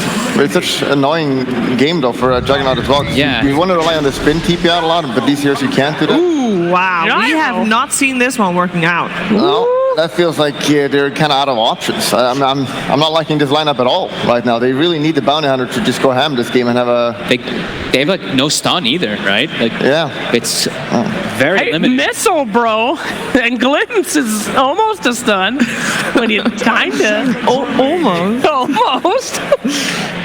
I mean, he's the one you mentioned. You said you wanted a fast-paced hero, right? Yeah. That is the fast-paced hero. That's the one who's going to be running to make fights happen. But they need to play fast, because right now it feels like even with 4 heroes, Vici Gaming's lineup just looks better. Yeah, I agree. But that's what you guys thought in game 1 as well. So you know, it's true. But he bought a Midas. You know, that just changes that. It's just a Midas. It's that simple. Come on, bro. Gyrocopter could go full magical build, roam with Disruptor, easy blow-ups. I've seen it before. It can work. Like if they play super fast this game, they can absolutely just run them over. Because they have the Bounty Hunter as well, just to give them the extra gold. Absolutely. And you know what? Vici Gaming, they got a great lineup, but in the early game, Squish City from basically everybody. Yeah. So I could see that magical rolling out of control.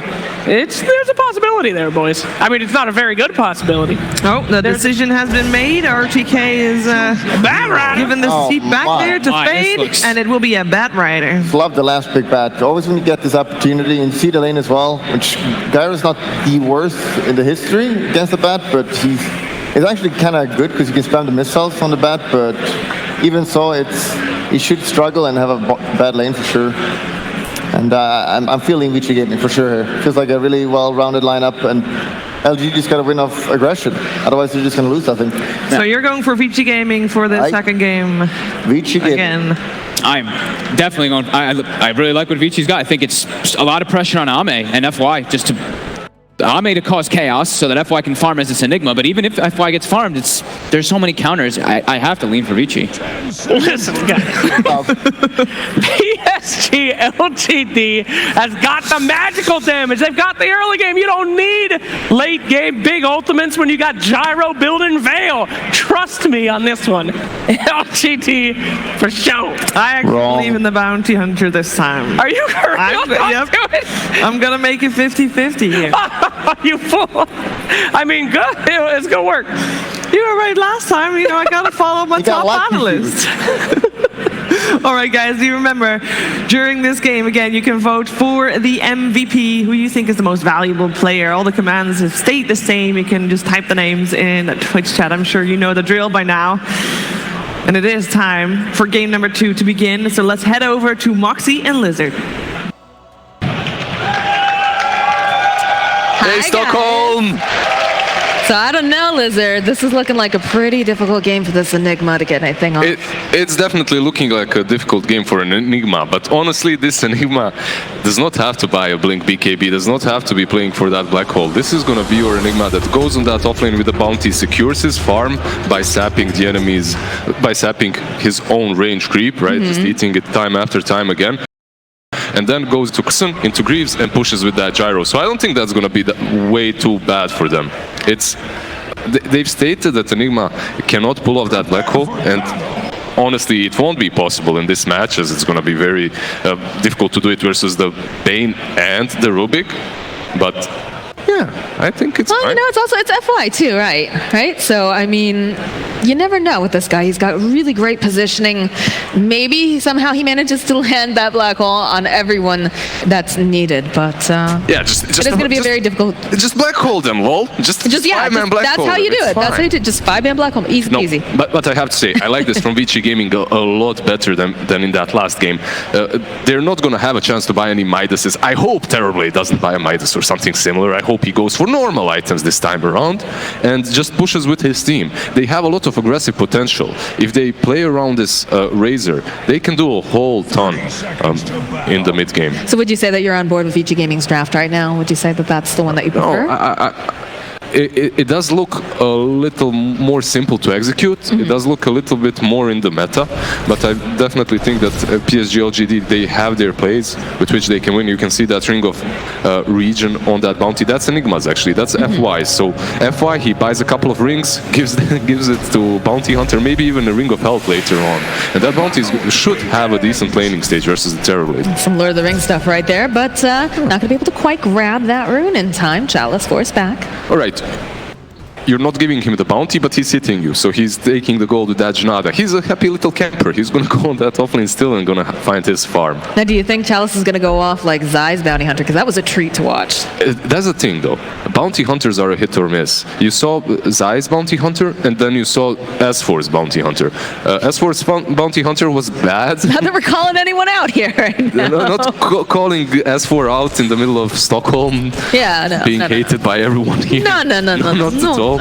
No, but honestly, it's how you play around him. It's how much space you give to him. It's how you set up his lane and how much you contribute on this lane as an Enigma. And you can see FY. He's already here. He's not going to the jungle. He's not farming. He's helping him out, which should make Chalice have a good time. And if he does get those levels early on, if he does get that farm early on, he can do a ton. I mean, there is a decent amount of lockdown, though, coming out from that lane. Of just, you know, the Nightmare alone is enough to kind of slow him down, allow the Terrorblade to run himself away if the need arises, but... Fade and X-Nova here, trading hits a little bit. They just dancing with each other. This Disruptor came back into the meta. Recently in the CIS scene, they started spamming him quite a lot, but everyone has started picking him up since. One of the builds that I see quite often on the Disruptor is the Thunderstrike maxed out build, which can be really decent versus the Batrider, as he does struggle a little bit against nukes, and this is, I believe, the strongest level 1 nuke right now.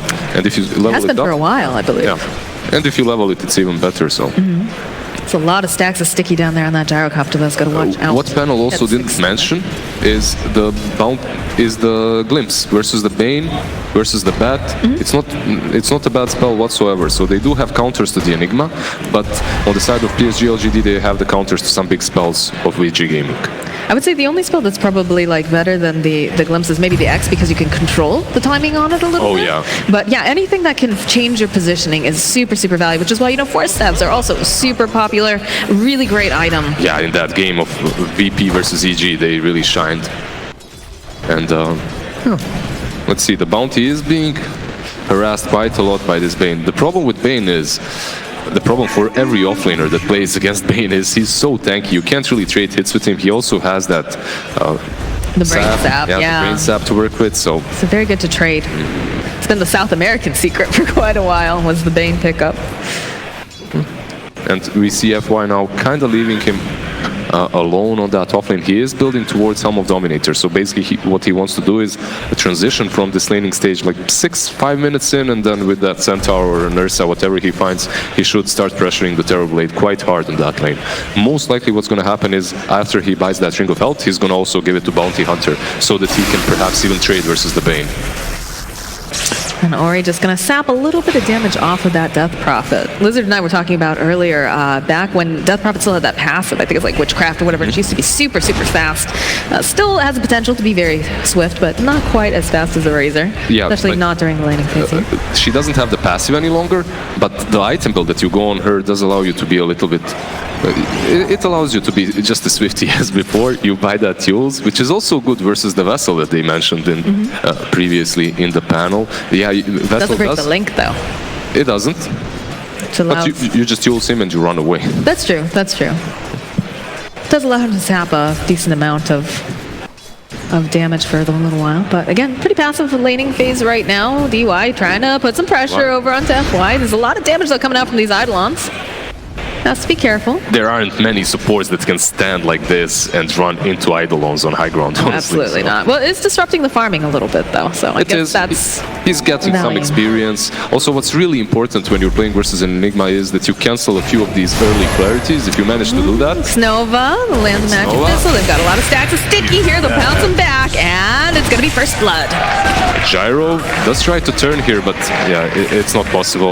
No. The problem there was Xnova ran into them while Ame, he had like 5 stacks on him of sticky napalm, so he had to run back.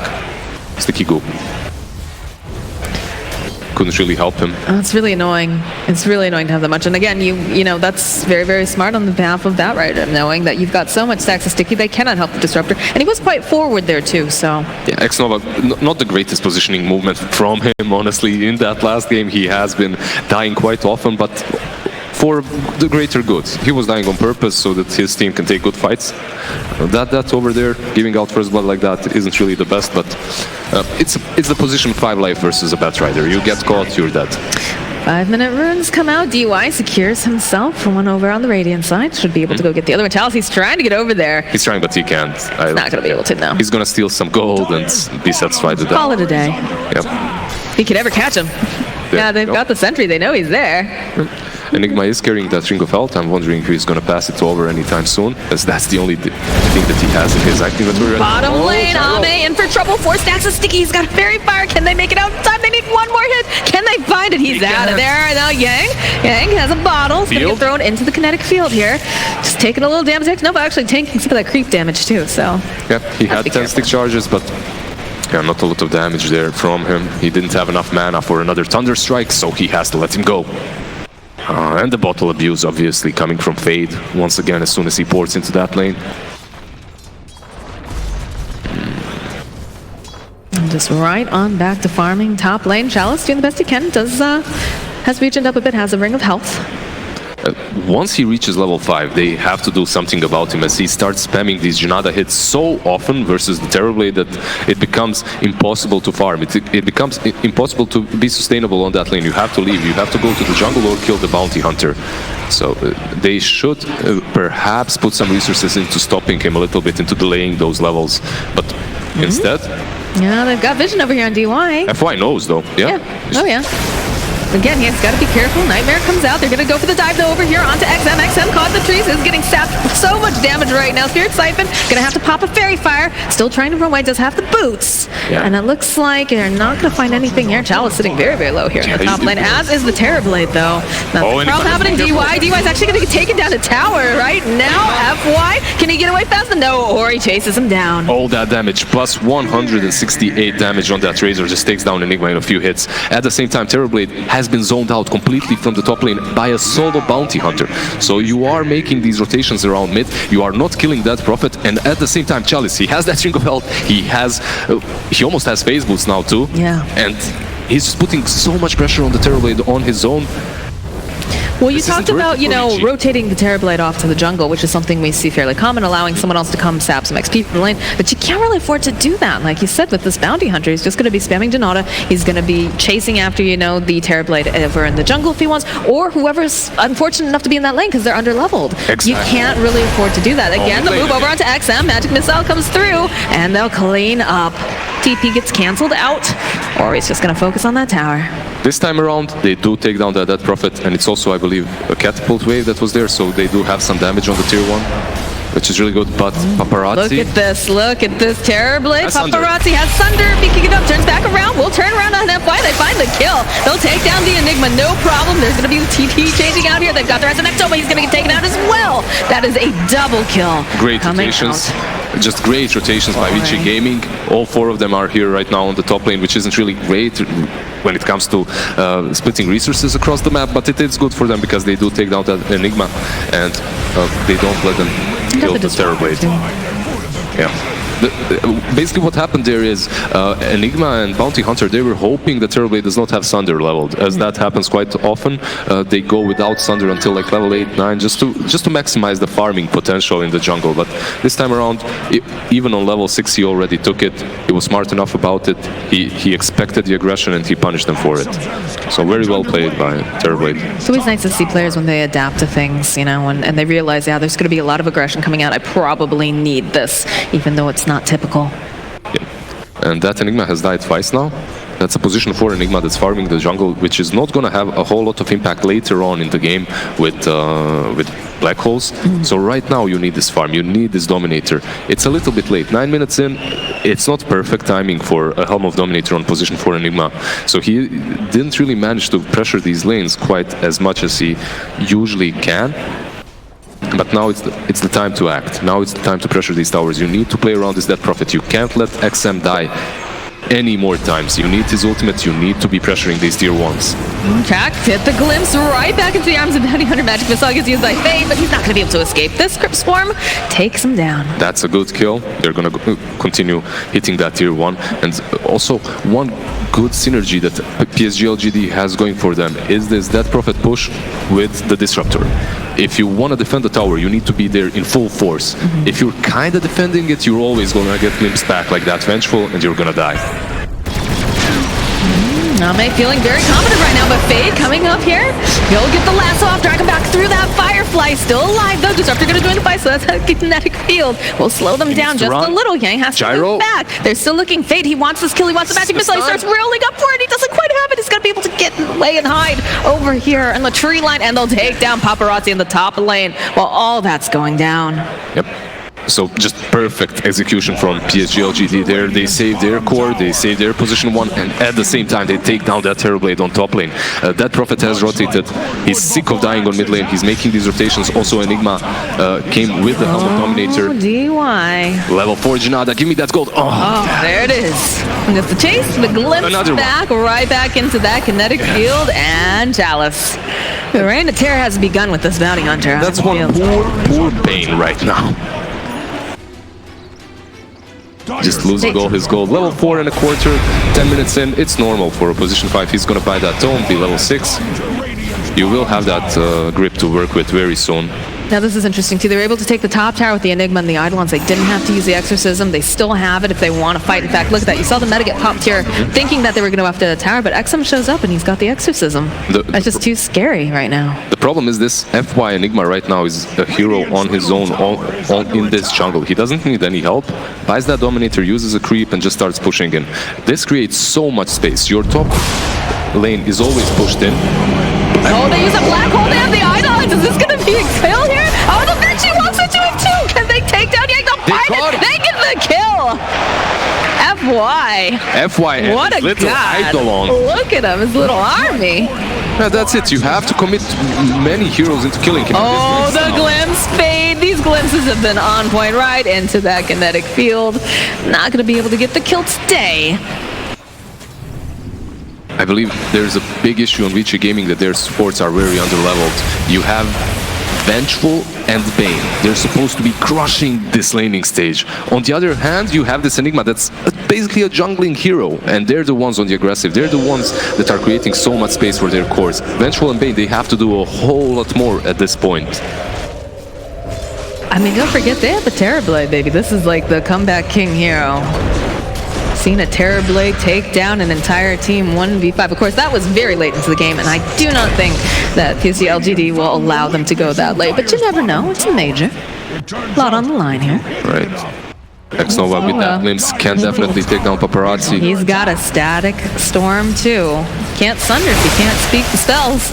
Mid lane, FY was gonna get just lasted up, held into place, and Ori's gonna chip him down. That's funny because I believe that Enigma was baited by the Disruptor there a little bit. He tried to force this tier 1 so that he can maybe get closer to the Disruptor a bit faster, as you can't just run to him. Disruptor is obviously invisible. If you don't have a smoke, you can't just pass that tier 1 and join him into that gank. So he was kind of being way too aggressive on that tier 1, and he dies for that. It is a support Enigma though, however, so. Well, the next question is, are they going to be able to grab this bounty hunter?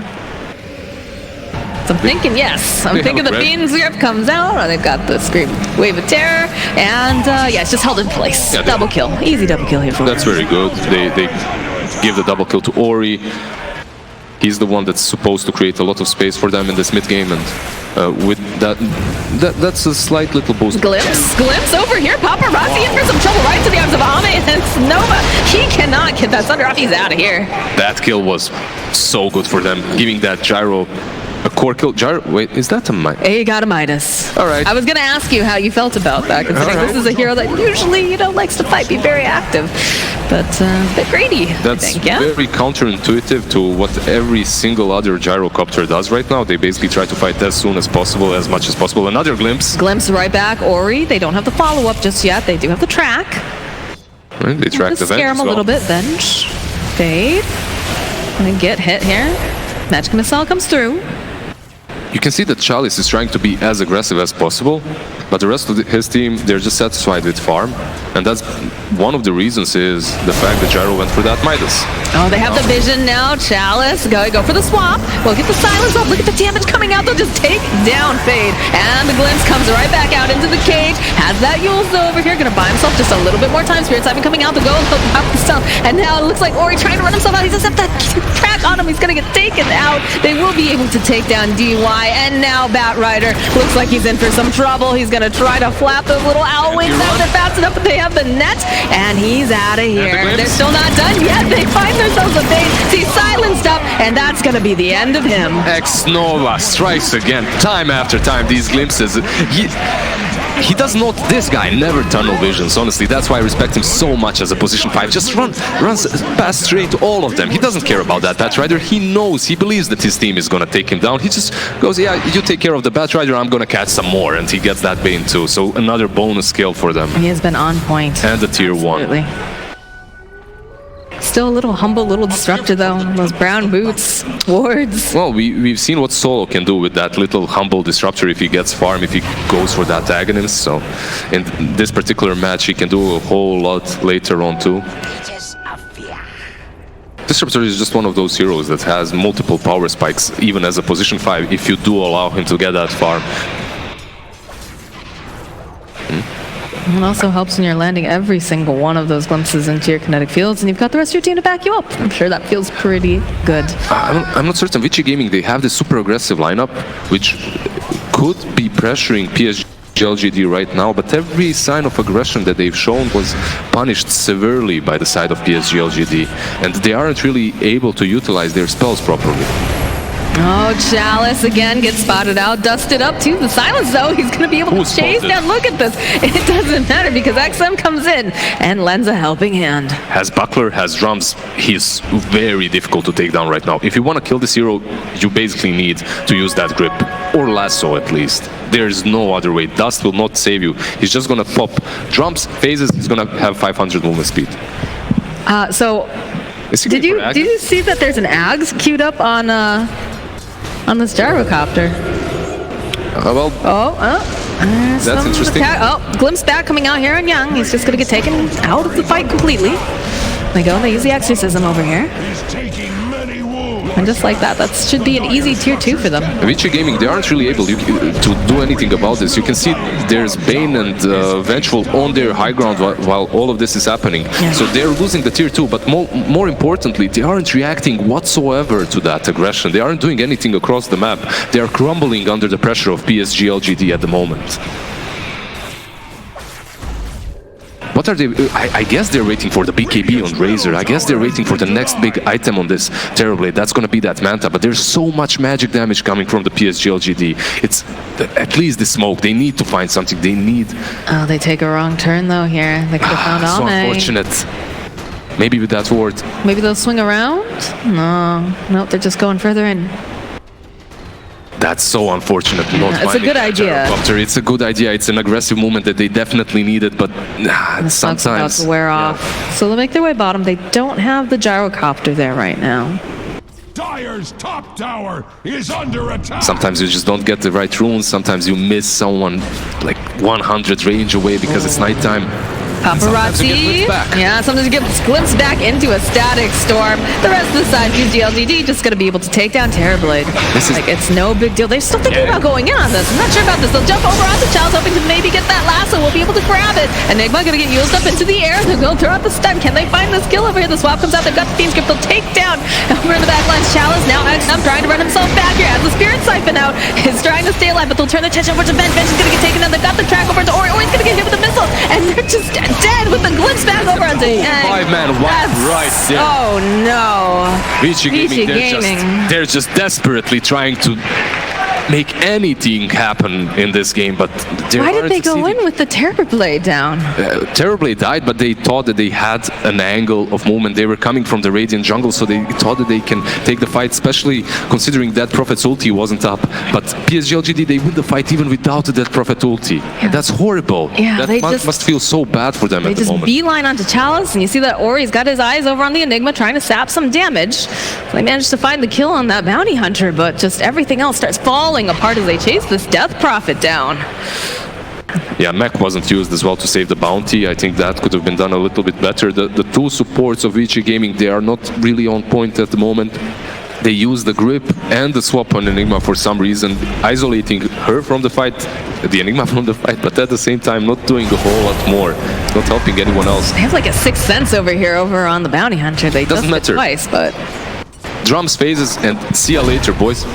Oh, look at them just chasing him down slowly but surely. They do manage to find themselves a, yeah, they're going to take down X-Nova finally. They've had enough of all these glimpses. FY, he's getting into position. He's going to get the black hole off over onto that. He'll be able to take down the bait. Can they get anything more? But no. Oh, can they though? They're going to be able to change their attention over onto XM. Has the Yule. These ghosts are shredding them, plus the Spirit Siphon. Can they burst them down? That's a triple kill for Ori. They just killed 4 members of PSG.LGD. PSG.LGD, I don't know what that was. I don't know what that whole fight was about, using that black hole the way it was used without catching the Terrorblade. At the same time, just coming in way too late with that Dead Prophet. Gyro wasn't even ready. He didn't want to commit to that fight. And Disruptor, he just died first. They just ran in to the he's been the problem. This Disruptor has definitely been a huge problem for the side of Vici, so if you can... I believe they're feeling that they're a little bit too strong, so they tried going in one by one there. That happens. Yeah, it happens. That happens when you're in the lead sometimes, but we do have that Blink Dagger picked up now for Batrider, so perhaps the tables will turn here for the side of Vici Gaming. They definitely needed some sort of initiation, and this is going to allow them to make plays. So far, the only play that they could make is smoke up and hope for the best. And pray for the best, right. Pray for the best. Right now, if they smoke up and if they have vision, they can definitely find the right target and take it down, as long as Disruptor isn't close by, as long as he doesn't glimpse you back. That's what they're going to try and do. That is very difficult. I think there's BKB now on Paparazzi too. The perfect timing. Blink done on Batrider, BKB done on Terrorblade. Let's go. No, Chalice. They spot him out. They'll drag him back immediately and just burn him down with that Firefly. Yeah. Considering that Prophet used her ulti, considering Black Hole was used in that last fight, that went horribly wrong for PSG.LGD. This is the time for Vici Gaming to make these movements to just completely dominate the Radiant side of the map. And with that smoke already taking down Chalice, they're doing the right plays. I mean, that's the issue with coming out from the side of LGD's draft, is the fact that they do have high cooldowns. The Black Hole, of course, has a very high cooldown. Exorcism, that's a medium level, of course, but once those things are down, especially both of them, right, that's the time to strike. That's when you know you've got the upper hand. Yeah, Panel mentioned that before, right? Yeah. It's gonna be easy, 200 gold, just give it to me. There we go. Who got it? Who got it? I think it was the Vengeful. All right, so getting closer to that, to Vlad's. Utility item that's going to help out the team a bit better. Okay. Do you get the BKB pickup on the Death Prophet now? So, not that it's that huge of a deal when you consider all the things that you can break through, but if she gets the Ghost off, she's still going to be creating a lot of mayhem in those fights. Those Ghosts are physical, so the BKB on the Terrorblade is going to protect him from a lot, but... Doesn't do a whole lot, definitely.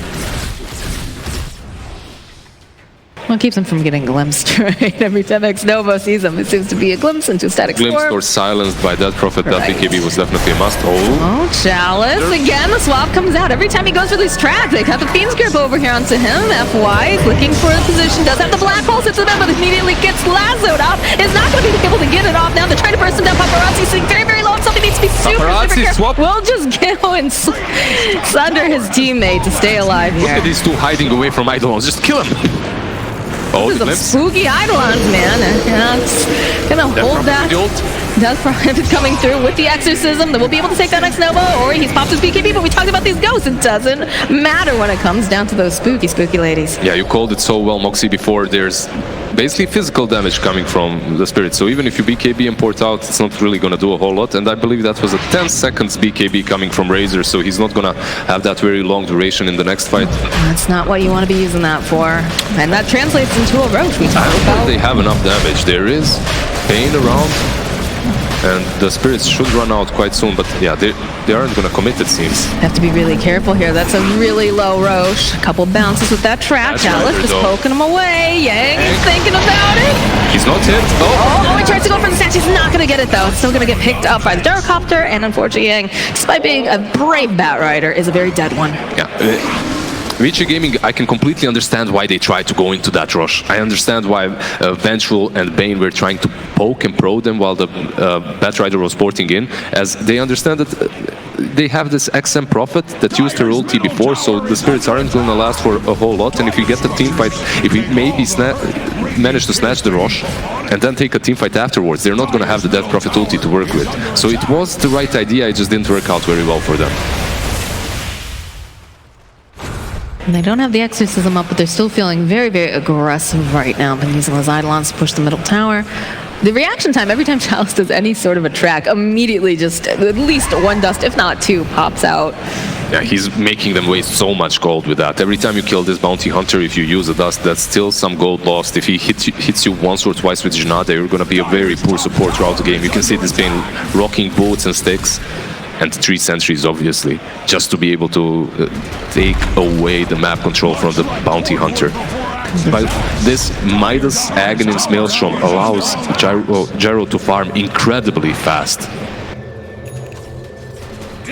Plus 40 movement speed, yeah, sure, why not? What a great talent. Movement speed was so underrated for such a long time. Then with these talents, everyone started picking them up and understanding just how good they actually are. I do see movement here into the Radeon jungle, hoping to maybe get themselves a pick off, maybe force a tower or something. If you are Vici Gaming right now, you are playing versus Aegis. You don't really want to take a head-on fight with... Oh, Bat Rider gonna get caught out here. Those Eidolons doing a lot of damage. Chalice is gonna be 2 or 3 hits with the Jinada too, so Chalice gets a lot. But at the same time, you are pushing this tier 2. And perhaps you can even pressure the high ground a little bit, because you do have Fade behind you. Fade's positioning is very important for Vici Gaming, as he has to be behind these cores, he has to save them with the swap if anything goes wrong. And strategically, Vici Gaming is posturing themselves very well across the map. They are playing versus Aegis, they are playing versus Black Hole versus that Prophet ulti. You don't want to be fighting, even if the Batrider dies somewhere far in his side of the map, in the jungle, it's alright. It's not the end of the world, you're buying yourself some more time. They see him though, he walked underneath a sentry and an obs, I believe, but... Yeah, they saw him. They definitely saw him. They instantly get out. They're just going to start pushing out the top lane now. This is the game of dodge, nothing more. And again, we've seen Terrorblades come back from some pretty insane odds, so they can go long enough if he can get those talents up, get some farm going. What about this this build coming out from Ame here? How does that scale? This is the problem. This item build of his is going to allow him to scale incredibly well, considering they did not lose the laning stage and the mid game with it. It's a little bit scary going for Midas Agnes because you might lose the mid game, right? As you won't really be as powerful as with some other builds. But he was just able to farm. He was able to fight as well. They were able to win these fights, and he's going to scale incredibly well. They have a sentry down. They know the chalice is over. Ame showing up. We'll go use the lasso. Start off the fight by dragging him out. Go do the call down. Static Storm comes through here, and they have the BKB. Ori's trying to burst down Ame as fast as he can, and Nova. As X-Nova is going to get taken down, they'll turn. They'll pop that Aegis. Ghosts are going to get committed here. There's a Fiend Script coming through. That BKB doesn't matter. And now they need to do more, but the Black Hole, but the swap immediately is going to be able to turn it around. He's trying to run someone, pops the creeps, and they're just back up and running. Paparazzi just chasing everybody down right now, hoping that maybe he can grab Ame. The blink coming out from Yang. They want this plasma field's not going to connect though. He's a speedy little boat, but they'll settle with Chalice if they can. Can they catch him though is the next question. He's pretty fast right now. Drums. Still chasing them slowly but surely. Blink comes off cooldown. Yang will burn him down. That's massive for them. They basically take down 4 as they did take down the Aegis away from the gyro. So you take a clean fight versus the Aegis. You kill off the Aegis, the Dead Prophet. Even though she used that ulti, so... She used the BKB, too. I think they need some save for her. They need some 4 stats. You need to get away from this Terrorblade, as he is massive at the moment. I mean, it's tough. You know, she's got the BKB, but if you've got a Fiend's Grip on you, you're not going anywhere. That glimpse was used to save the gyro. I think maybe if they saved the glimpse for the grip instead, that would have been a little bit better from the X-Nova, but I understand why he used it to save the gyro. However, Razor played that really well. He just linked the gyro and continued chasing him. Oh boy, they found Ame. They're going to drag him up over to the high ground over by the shrine, and they're just going to hold him in place and burn him down. That was also a BKB, and now the sleep coming out over here. Oh, X-Nova, you can't run from this. They're going to just chase you down. Vici Gaming. Beautiful. Well, not only Vici Gaming, they positioned themselves well, obviously, defensively, but at the same time, PSG.LGD, Gyro is moving right next to the cliff, right next to the shrine, and he's playing versus a bad shrine. Chalice is the Yules. He's gonna just try to run himself away, gets the track off, and it's gonna live to fight another day here. And all of a sudden, Vici Gaming. All of the sudden, Vici Gaming, that item build that you asked about, the item of the gyro, it does allow him to farm really well. It does allow him to scale, but Vici Gaming, they decided now is the time to fight. We have the Blink Daggers, we have the BKBs, we're not gonna lay for that critical mass of yours. They're so strong, they don't have the Exorcism over on the Death Prophet, you don't have Black Hole. Yeah, they're scary on the side of PSG.LGD, but they're not as scary as they could be right now. Silence gets used over on 2 heroes. Yeah, will get thrown into that kinetic field and the Static Storm. They just don't care. Paparazzi walks right out the glimpse. Nope, BKB comes out. He says, not today. Now Ori probably needs to go home now. Fast. Oh. He's out. Yeah, he had just enough. Oh, BKB getting popped by Yang though too. They're going to be able to slow him down, but they're not going to be able to get him. Where? They have absolutely no disables nothing besides the Black Hole against that BKB TP out, so because of that it's very simple for Vici Gaming to disengage. They took that Rax down bottom and they should be satisfied by the... I'd say they're satisfied. All of a sudden they're hitting their timings. Haystron available top. Chalice gonna do some poking over here. Needs to be careful every time that he has gone near them. The glimpse right back again on Bat Right. He just blinks out. Not today. I think Chalice is instrumental for the side of PSG.LGD right now, the way he plays.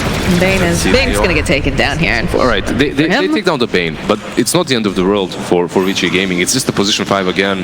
If you lose anyone, it's always the best to lose that hero, right?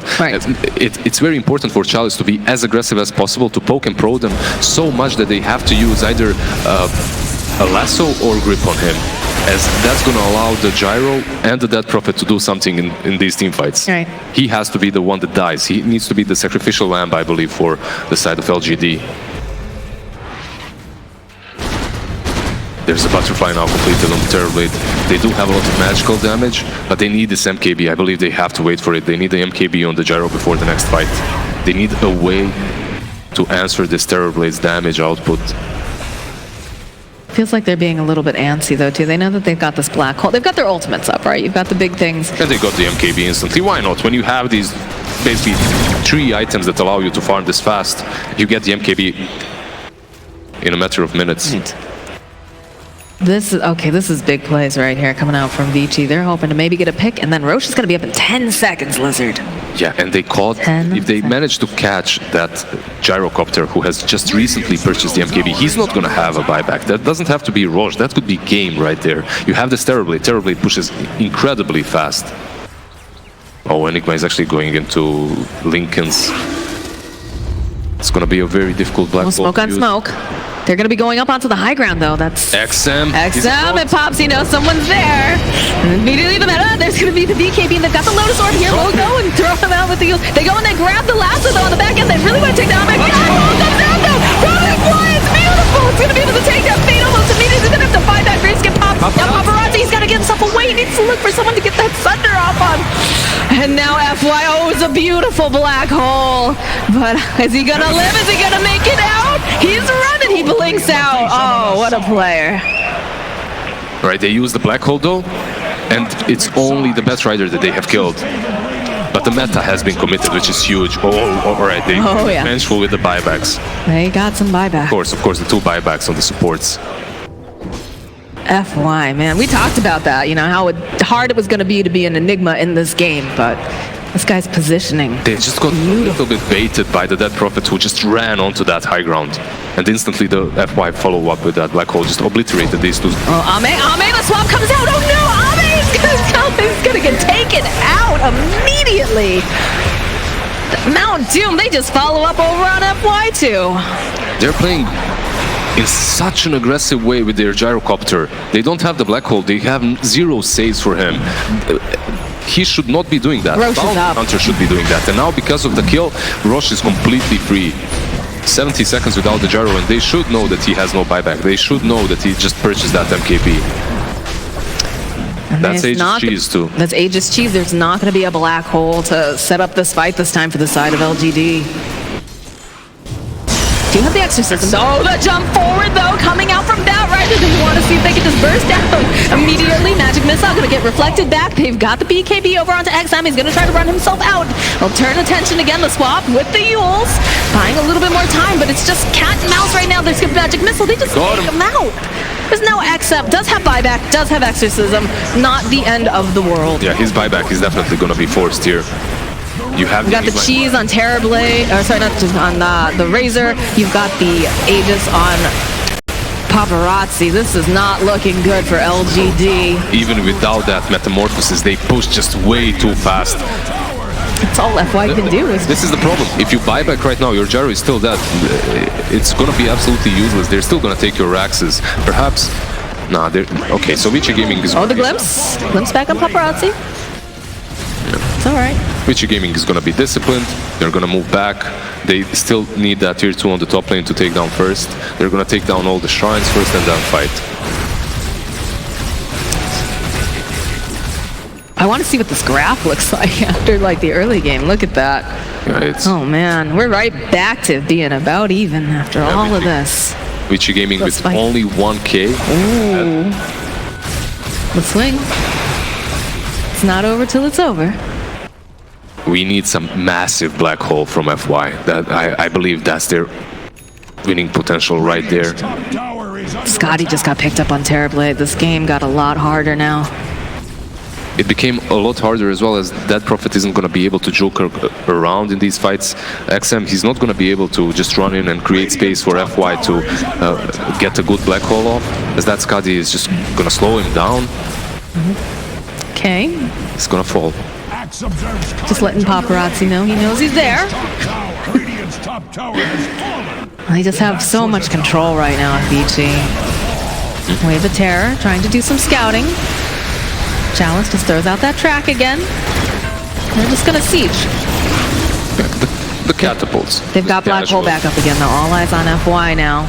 Chalice trying to bait out a little bit. Do use the dust. Doesn't quite connect over here. This is very important. Chalice, just go in, bait something out, then follow up with the black hole. You cannot use that Prophet to do the same thing any longer. That Scotty is just way too much damage. Oh, the second that FY shows his face, though, look at all of the stuff he's got to go up against, Lizard. That's Ryder. It's terrifying. Look at that, Kang. Getting ready. He's got to be able to go grab himself the gyrocopter. Immediately, Lotus being thrown out. They're going to try to chase him down. Paparazzi pops him. He's going to go right after him. He's going to take him down immediately. And now, Chalice is trying to throw some tracks out. Have a grip over here on the back end, though. It's not looking for Death. She's going to get taken out, too. She does not have Exorcism. She has buyback. No Exorcism. Gyrocopter, he buys back as well. They still are just full force right now on Vici Gaming. The run in here. They're going to try to take him down. They do have that static storm doing a decent amount of damage on Paparazzi, but again, Black Hole comes out from FY. Will be able to pop the Aegis. He'll be able to also take down Ori. He's coming right back up again. Can he fight his way out here, though? No, it's going to have to run himself out. Does have that BKB. Yang still sitting nearby if he needs to. He's going to get glimpsed back. It's a lot of damage. He never even does it. It's a triple kill going out for Ame, as now the rest of the side of Vici Gaming forced to run themselves away. This Bane's trying to get out as fast as he can, but he's not going to be able to make it, I don't think. Missile coming through. And that's an ultra kill, and they're not even done. Yang trying to run himself into the pit. They had the Spirit Siphon, forced to have himself away, juking away from the Death Prophet. Silence does land, but not before he can get the Firefly. Oh, look at FY, he wants this. He's creating so much space, though. They aren't pushing in mid, and because of that, I don't believe they're gonna gain a lot more than gold. They're not gonna force any buybacks. Remember, Gyro had to buy back in that fight. That Prophet had to buy back in that fight.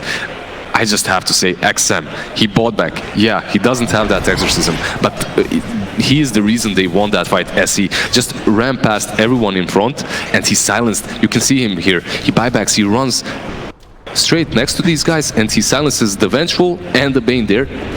Okay, not the Vengeful, just the Bane, but there's nothing to stop that Black Hole instantly afterwards. They take down the Razor, they take down the Terrorblade as well. It was like a whole separate fight on the second end here, like as she chased after the Batrider, and then they could put all of their attention then over onto Paparazzi.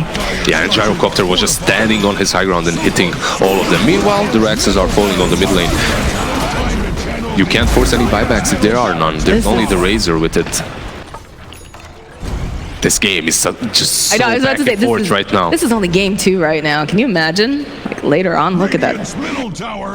Are you saying we're going to see a game 3 already? I don't know. I don't know. I wouldn't be adverse to it with the way these teams are playing. This has been hype Dota 2.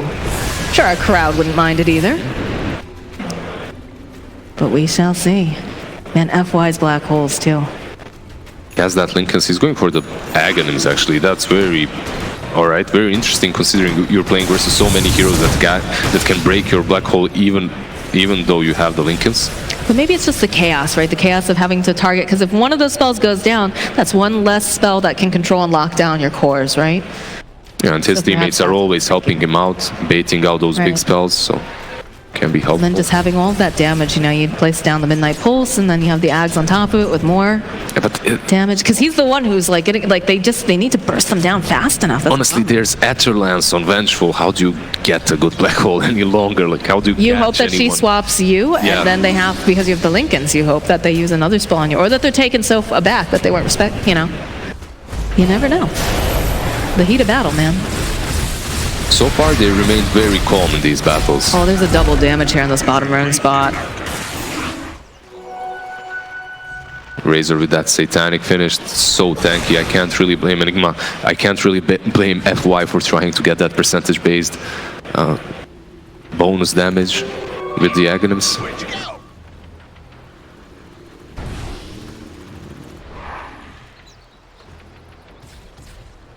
Very patient on the side of Vici Gaming right now. Vici Gaming, they were postured super aggressive just before that team fight. They knew that this game is in their hands, but they got repelled from that high ground push. And right now they aren't really feeling the same. You know, you have a little bit of doubt in you, so you're just waiting them out. You're waiting to see what LGD's move is. If they go off of their high ground, Batrider instantly strikes and catches one target, especially with this Invis rune that he has right now. He's found some really good pickoffs this game too. You can see them just strategically playing it really well, very disciplined on the side of Vici Gaming. You can see that ROTK is probably just mad at them, and they're a little bit afraid to do any more mistakes. I'm not guy even is on the gonna team, and smash I'm them afraid of around. ROTK. Yeah. Even when they win, still get a smack upside the head. So they're just gonna stick around this rush, perhaps ward it up, wait for it to respawn. Better to be safe than sorry, obviously. But That'll PSG.LGD, they also have a really good teamfight potential around the rush pit. The problem for them, however, is the fact that there are two lanes constantly pushing in, and these super mega creeps are just gonna give vision all the time to Vici Gaming, and it's gonna be a little bit difficult for PSG to just run out of their base and take a fight anywhere else but on their high ground.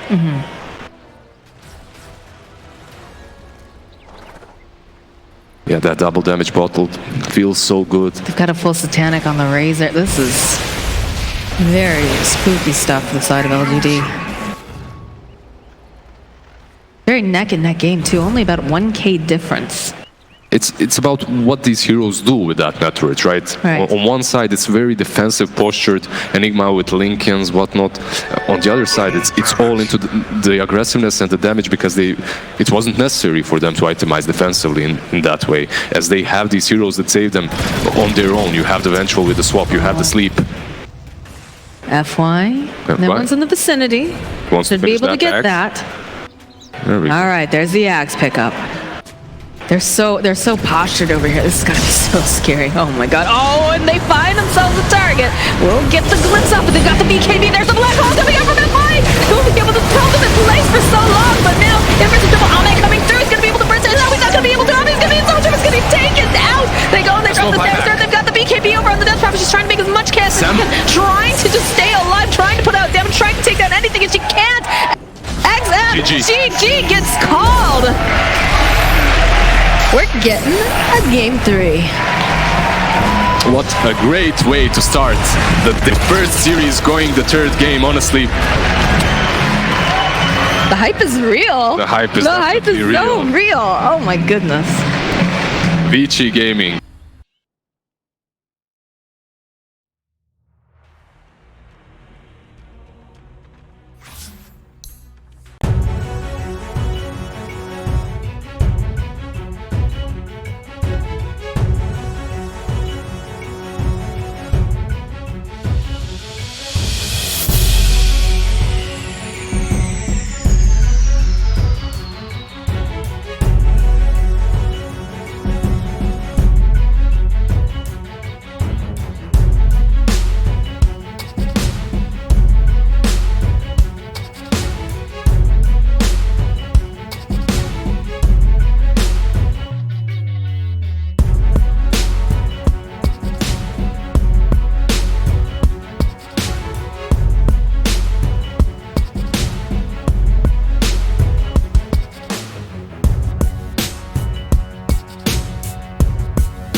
10 seconds remaining. 5 seconds remaining. Dire team ban. Radiant team ban.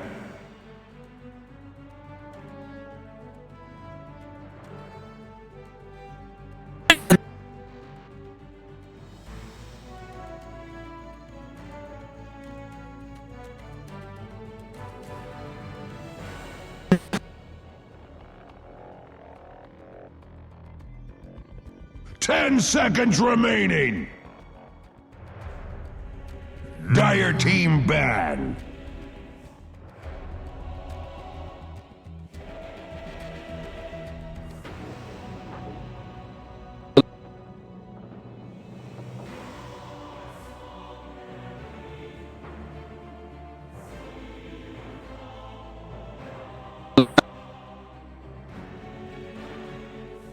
Ten seconds remaining. 5 seconds remaining.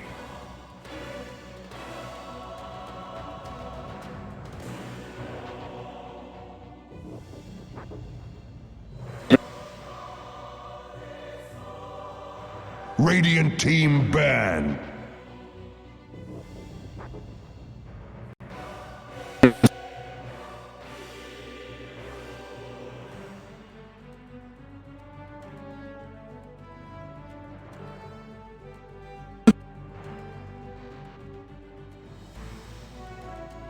Dire team pick.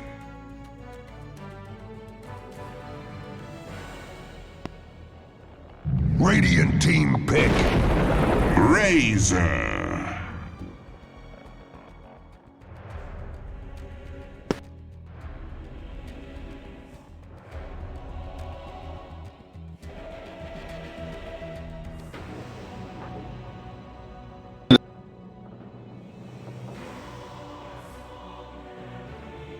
Ten seconds remaining.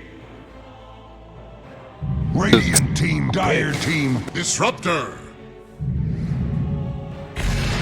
League's assassin.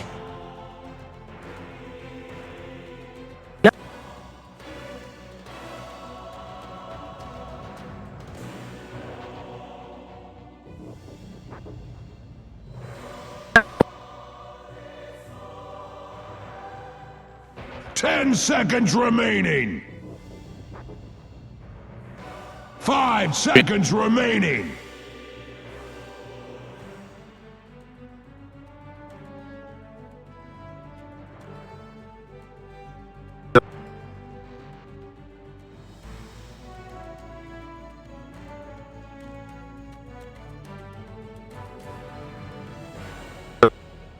Dire team ban. Life stealer.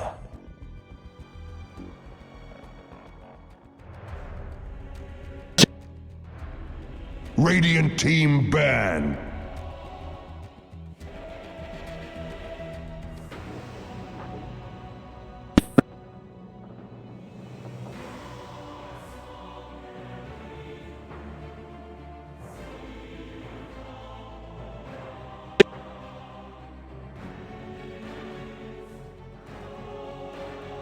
Ten seconds remaining.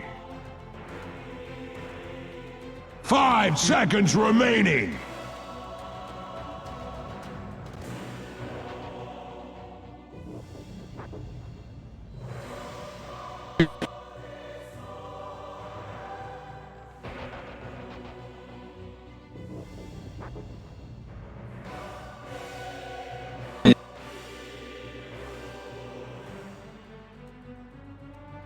Dire team ban.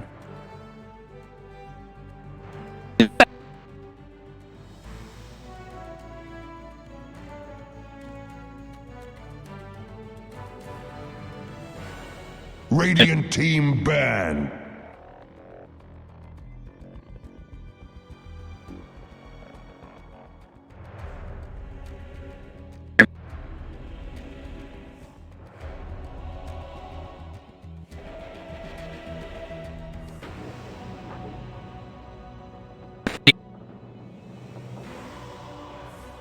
Ten seconds remaining. 5 seconds remaining.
Radiant team pick.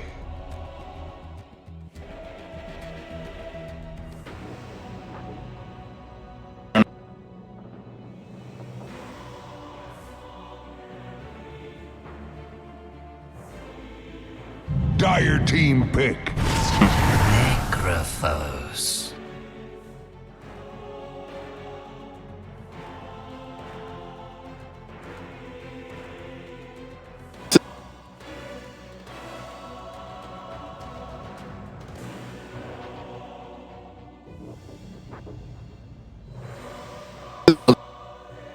Ten seconds remaining.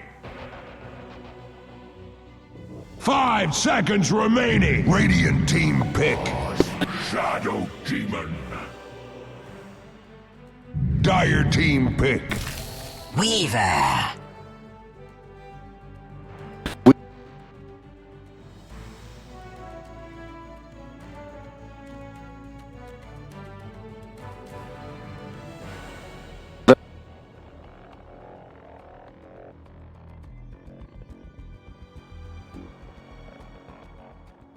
Ten seconds remaining. 5 seconds remaining.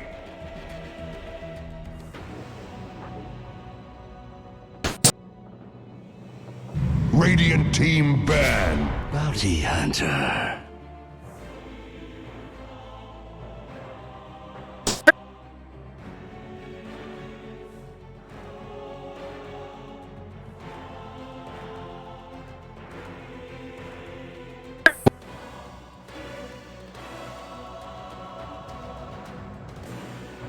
Ten seconds remaining.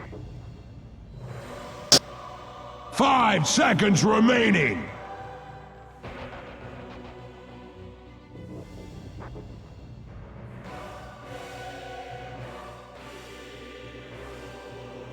Dire team ban.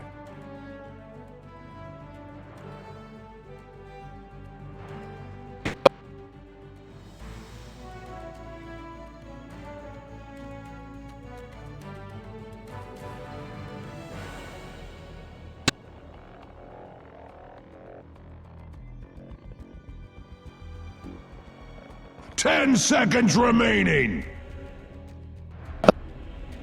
5 seconds remaining.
Dire team pick.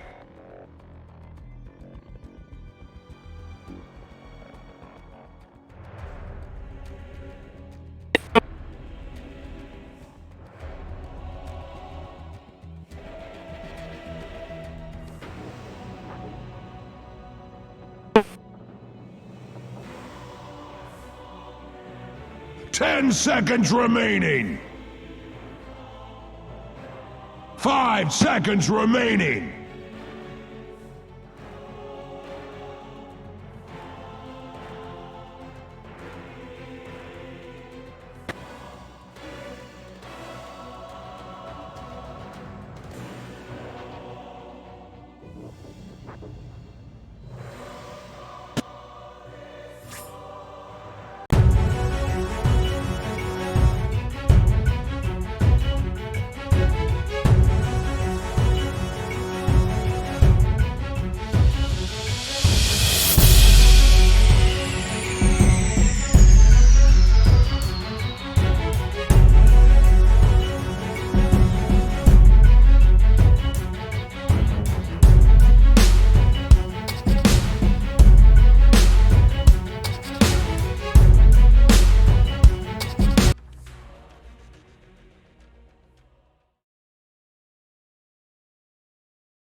Been ages, but it's Yang on the Brood, so it's Ori mid.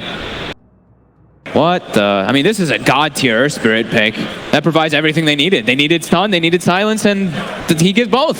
But is it a god tier Brood mother pick? That's the question. Yeah, oh god. This Brood could just run over the game. I haven't seen Brood in so long, I have no idea. Bulldog, do you want to take the lead on this one? Yeah, sure. I see a Brood. Makes me want to puke a little bit. And was it Yang playing it? So I'm not sure how they would lane this. I mean, you have to pick Brood middle, right? So, I mean, I'm definitely going to go LGD. I see FY, Earth Spirit, smashing time. LGD for one. Concur. I love their Spirit last pick, and I don't know what Brood does right now, so I'm not sure. I'm going to go with the Bug Boys. All right, double bugs, double fun. Let's see it. Where's the catch? There's 3. I'm thinking PSG.LGD. Triple bugs. Nyx Assassin, Weaver Brood. Yeah, the Bug Boys. The Bug Boys. All right, guys. Remember, once again, vote for your MVP during the game. And for this third game, we're once again heading over to Moxie and Lizard. The Bug Bros, 3 bugs on one side. What do you think about that, Moxie? I don't know. That Brood mama. Man, it's been a while since we've seen one of those, but well, we're gonna find out. Do you believe in the bug draft? I don't. You're my analyst. Tell me. I don't believe in the bug drafts. I really don't think that they're gonna be able to do a whole lot with that Brood mother, especially considering you are gonna lane her versus a Razor, right? Most likely. Yeah. And that Razor with the new passive can definitely deal with the Brood. It's gonna be difficult. Well, this is a place where we've seen some interesting picks. We saw the Ancient Apparition mid before and had some interesting choices. So, who knows? Maybe this is gonna be a new map. We're still trying to figure out what it is that works. Maybe it is the all bug draft, but all bug draft, and it is gonna be mid, as we do see 2 tangos shared to that Brood mother. So, all right. The thing is, this is how the Brood mother works. Like, you can't counter this hero on mid, besides with, I believe, Kunkka and perhaps Tiny. Everything else kinda works, but Brood mother is still gonna creep skip.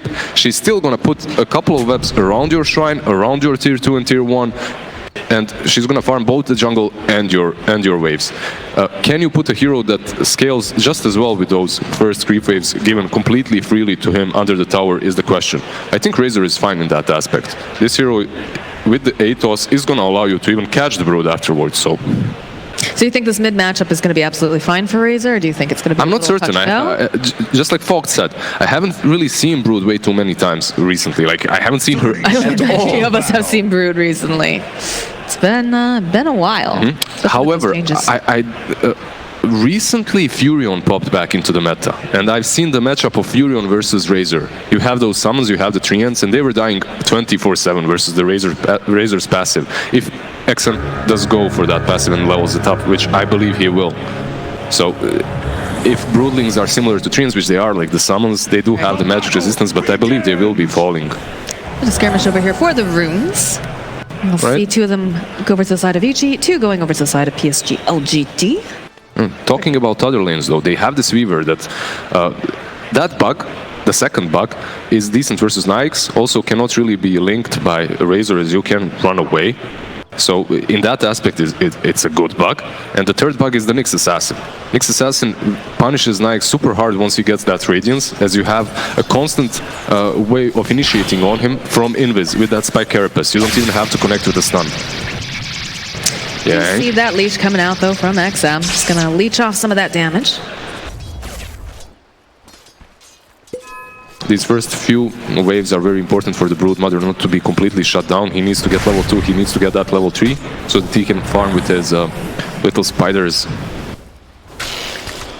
I'm interested in watching X-Novo over here. Ori's gonna get open wounds. Will connect that roll. Nice and pale coming out though, stuns him up. Should be able to walk away, although they've got a lot of stacks of this. This is gonna be a dead Ori right gone. there. Shadow Demon used to be. Is so strong here. Oh, is he gonna be? He's still getting chased by DY. DY wants it the roll though. Oh, FY with the saves. Right there. What a bro. Can I turn this around on him? They've got a healing salve right now over here on the Shadow Demon. Has mangoes, but... He's got a couple stacks. Needs a bit more though. Oh, one more stack. He's almost got it. X-Nova, he wants it. There's the 5th one. Not quite enough. Will get impaled. Maybe a little too greedy here from X-Nova. Still trying to put out as much damage as he can before he gets where's FY? Goes off to that fountain. But FY is doing some shopping, clearly. Yeah, just shopping, chilling. No big deal. Gonna try to cancel out the health cell. Rolls right on past. Yeah, that was a little bit interesting because I saw them killing that Nyx 100% if Earth Spirit followed up, but instead the Shadow Demon was left alone, lonesome. Does not manage to get that kill, does die in turn. However, he is sent to base, so he's gonna have full mana to work with now again, which is kinda neat. I think you're okay with that as a Shadow Demon. You know, you put out a lot of harass as well, make them burn through the region. Double damage rune picked up for XM, huh? How is the Brood Mama doing here? Got 12 and 1 right now, starting to build up that army. 12 CS, has to be super careful about these spiders. Let's just see how much damage that passive deals. It's a decent amount, but they do regen quite a lot. But you still have to be a bit more careful. Before, Broodmother versus Razor was 100% Broodmother favored. You just dominate super hard. The roll forward again, trying to get some damage up onto Ori. They get the impale off, slow him down just a little bit. X-Nova, though, slowly but surely stacking up that poison. Will get banished up here. It's going to take a little time for this bubble. Turn back around. Ori trying to get himself away, but there's too many bodies holding him in place. He will pop. That's another kill coming up. There we go, stun. He's got to walk away now from DY. DY just poking at him a little bit. This isn't really the greatest necro lane. They're dual laning here and he is suffering hard. And the problem is, even if you bring that disruptor to the top lane and you leave the Weaver alone, it's not gonna really help a whole lot. This necro still dies in these engagements. Once they get that roll off, it's just that you cannot use that Ghost Shroud to save yourself as you amplify the Shadow Demon's damage output then. It's an elegant solution to that Necrophos for sure. Still just trying to be careful with these spiders. Don't want to give extra gold over here to XM. Yeah, you can see that Razor does have 27 CS.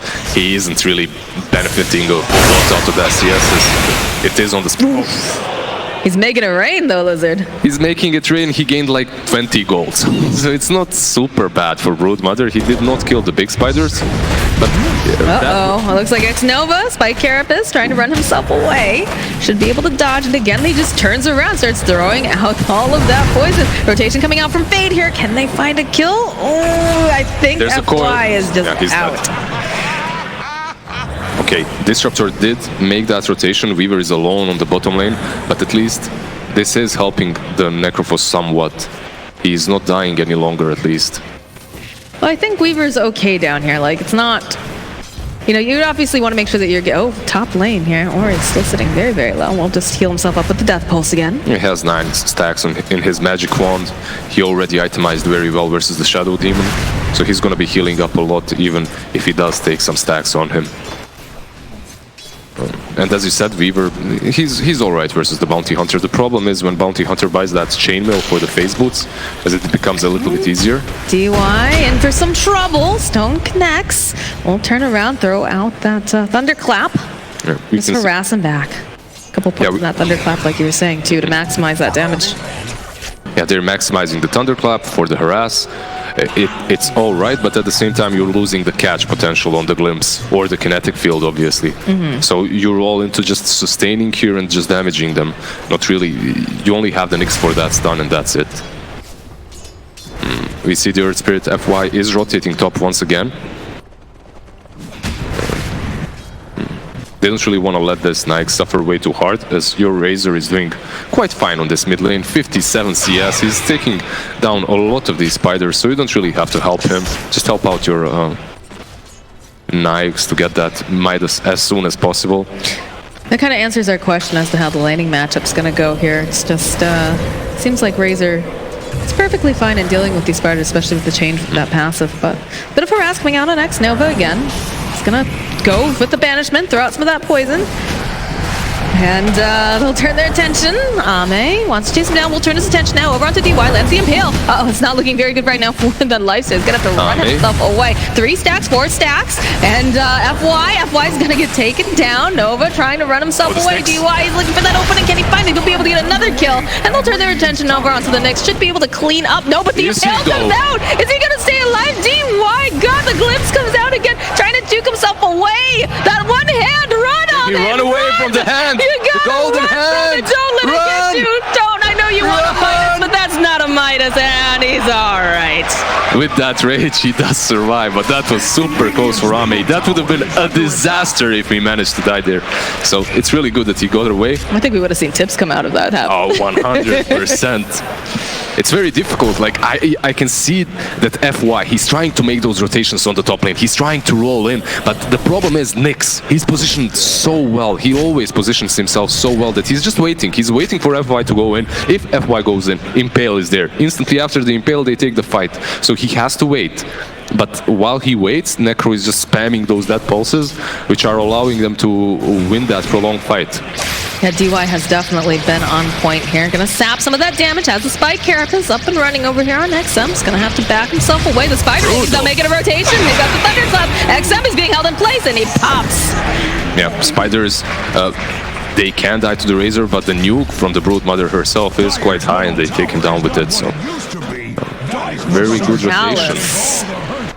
He's been playing with fire down there. There's a couple times we've actually zipped down to the bottom to see him. He's very, very low. I just want to notify you about the CS and the network disparity. Like the Razor has hold that thought, hold that thought. FY is gonna have to roll right through. They got him. They got him. So Razor 80 CS, Brood 65, but check the network now. 3.7k, 3.8k on Brood, 2.4k on Razor. So basically those kills that you are getting on these Spiderlings and Spider Lights, they don't really matter a whole lot. That's 3 gold. It looks nice, you feel good, you hear that gold sound, but it isn't really relevant that hard.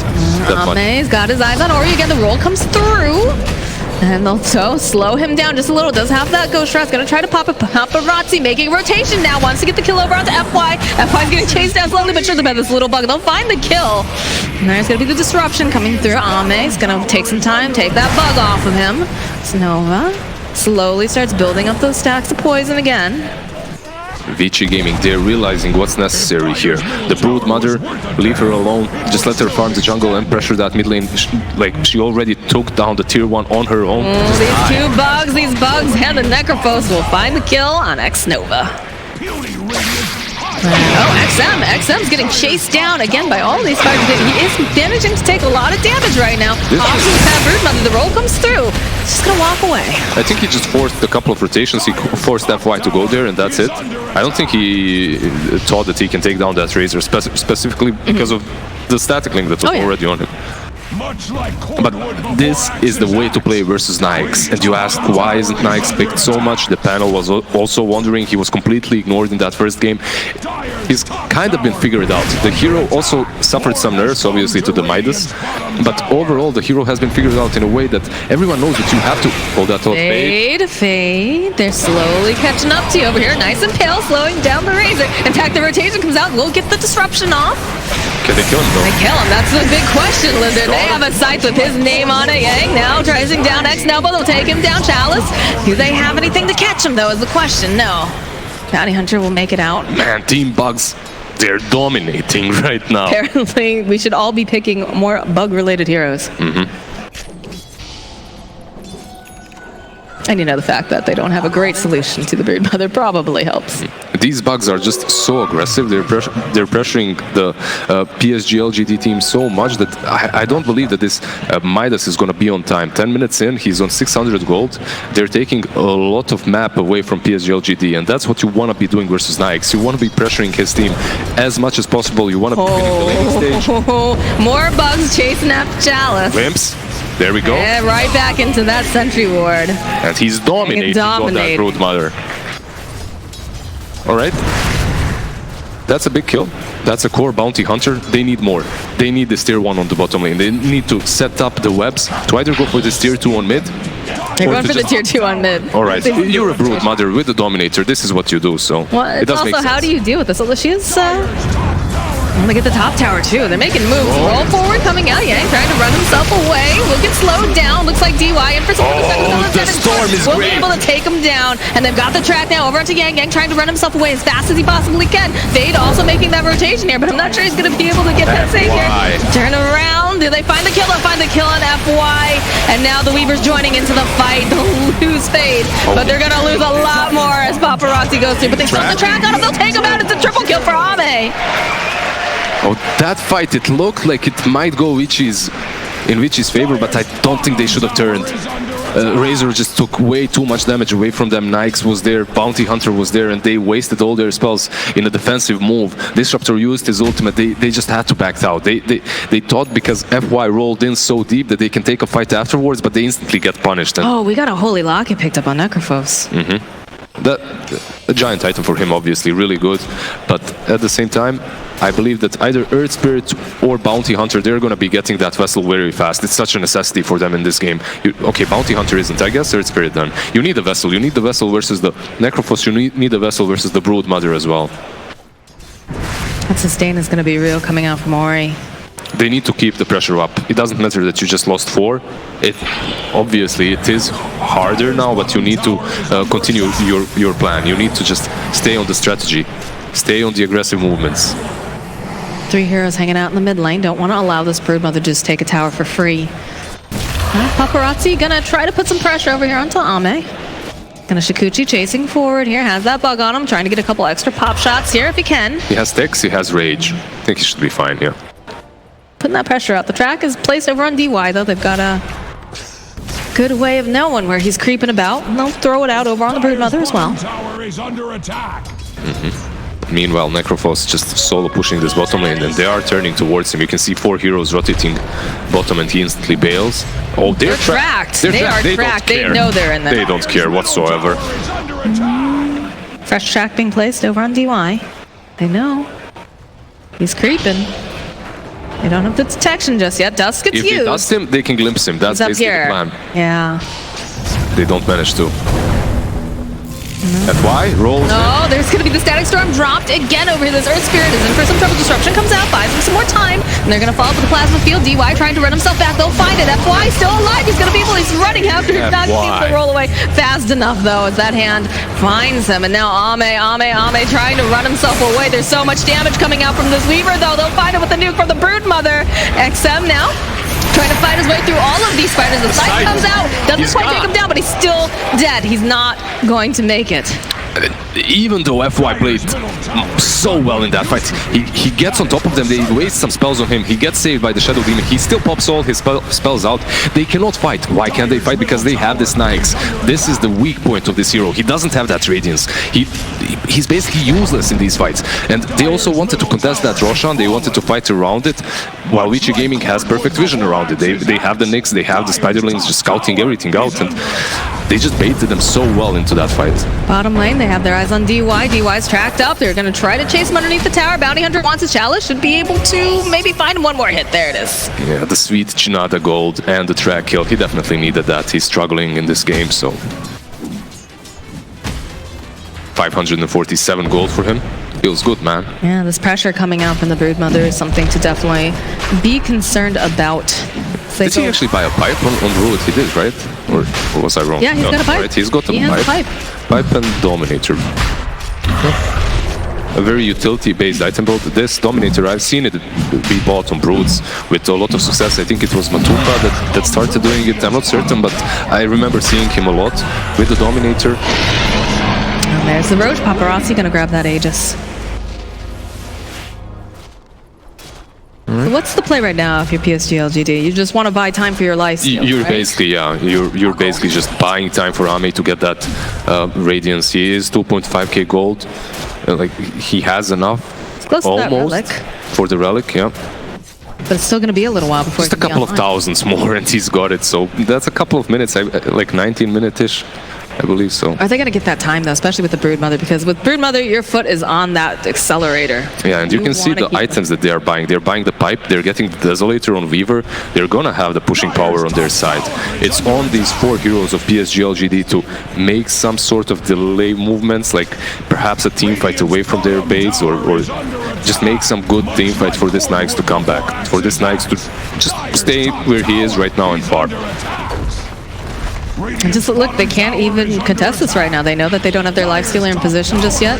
They will try to put some pressure on the bottom. You can see those creeps hitting away at tier 1, but they're already in position. Track's gonna come out. Yeah, they understand that Vici, they have no reason to fall back. They're gonna start pushing high ground, and that's why they're all here on the high ground. Even Nyx is actually porting back, which is a little bit problematic, as he's not gonna be farming. It's a bit risky for sure. We've got the pipe up and running. Snova constantly throwing out the Shadow Poison whenever he can. Bounty Hunter trying to get into a good position here. They're just chewing through this tower. The rolling coming out from FY, though. Thinking about doing the initiation. That's a lot of damage on Paparazzi, but he can just time-lapse it back. He actually forced the time-lapse just with the Shadow Demon and his spam, which is quite alright, as they're gonna have to fall back a little bit and wait for their cooldowns, if nothing else. They do have the Aegis, but they don't want to risk it. Look at the damage they put on the tower, though, without committing too hard there. That's true. Next time that Brute can just solo it with the Spiderlings and one creep. Just minimal committal then, you know?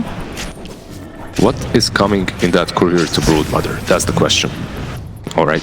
Nothing special.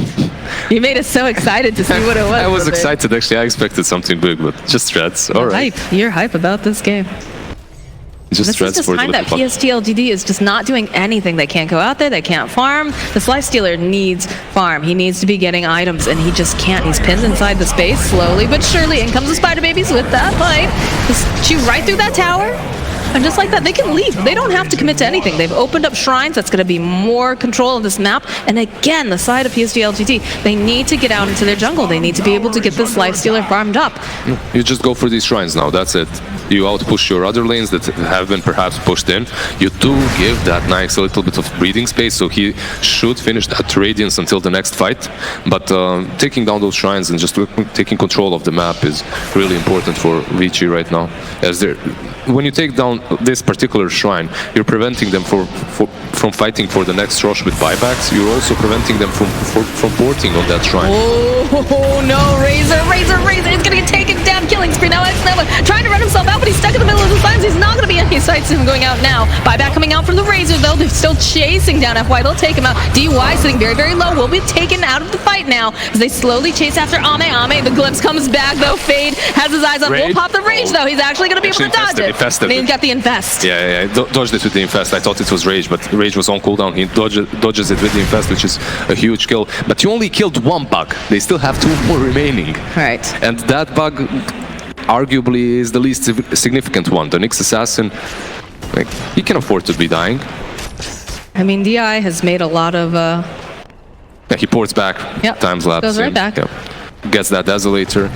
Oh, this Weaver is gonna hurt so much, and he already hurts. He already hurts, but one of the biggest issues for PSG.LGD right now is the fact that they have no control whatsoever for this Weaver. The only thing that they've got is FY's Earth Spirit, but that's way too much. He's godly on that hero, don't get me wrong, but it's just way too much for one Earth Spirit to deal with. He's just a front line, you know? He's very difficult for him to stay alive after he rolls on in. How do you stop this? Desolator plus the Spiderlights and Spiderlings, they're gonna tear down these Raxes in a matter of seconds. Look at that damage. I mean, you just hope that you get enough poison on. High range Rax. Chalice, yeah, look at them just chewing through these buildings. Chalice, it's like they're still gonna focus on the objectives, though. It does have a couple of these guys tracked up. The rolling coming out from FY again. And, oh no, it looks like they're gonna be able to burst down Yang. Can they get it? Yeah, they'll find it. And they're still on the chase, still have them leashed up here. Nice by Carapace, they'll turn their attention over onto the Razor. Look how hard Paparazzi hits right now. He's gonna chase right into the base, wants to get up there. He's gone. They will go and pop the Aegis, and will also lose Chalice though. Eyeless is all going down. Razor in for some trouble because of that spike. Carapace, they're gonna fight the kill over onto the Razor as Paparazzi diving in and out and all around. The side comes out, they're gonna take out the Shadow Demon too. Ame now chasing after Ori. Will skip mini stunned here. They really want this kill if they can get it over onto Necrophos, and it looks like this is gonna go down right now. Ori is taken down. All right, I believe they went from 4K difference to 2K difference. That's what Rax they didn't. So overall they held. You have that Radiance now on Lifestealer. You also have a Vessel completed, which is so important. FY? Double damage. Oh, FY. Oh, good kick, but that last hit. Doesn't really matter any longer. Paparazzi is just styling on them. It's just way How too hard hard to he kill. hits. He hits super hard. Also, he's going in for that BKB. Once he gets that BKB, there's no stopping him. Earth Spirit is itemizing properly. He's thinking, all right, I'm gonna get Atos. We're gonna get some more control on our side, but I don't think he's gonna get it on time. This is a hard game for LGD.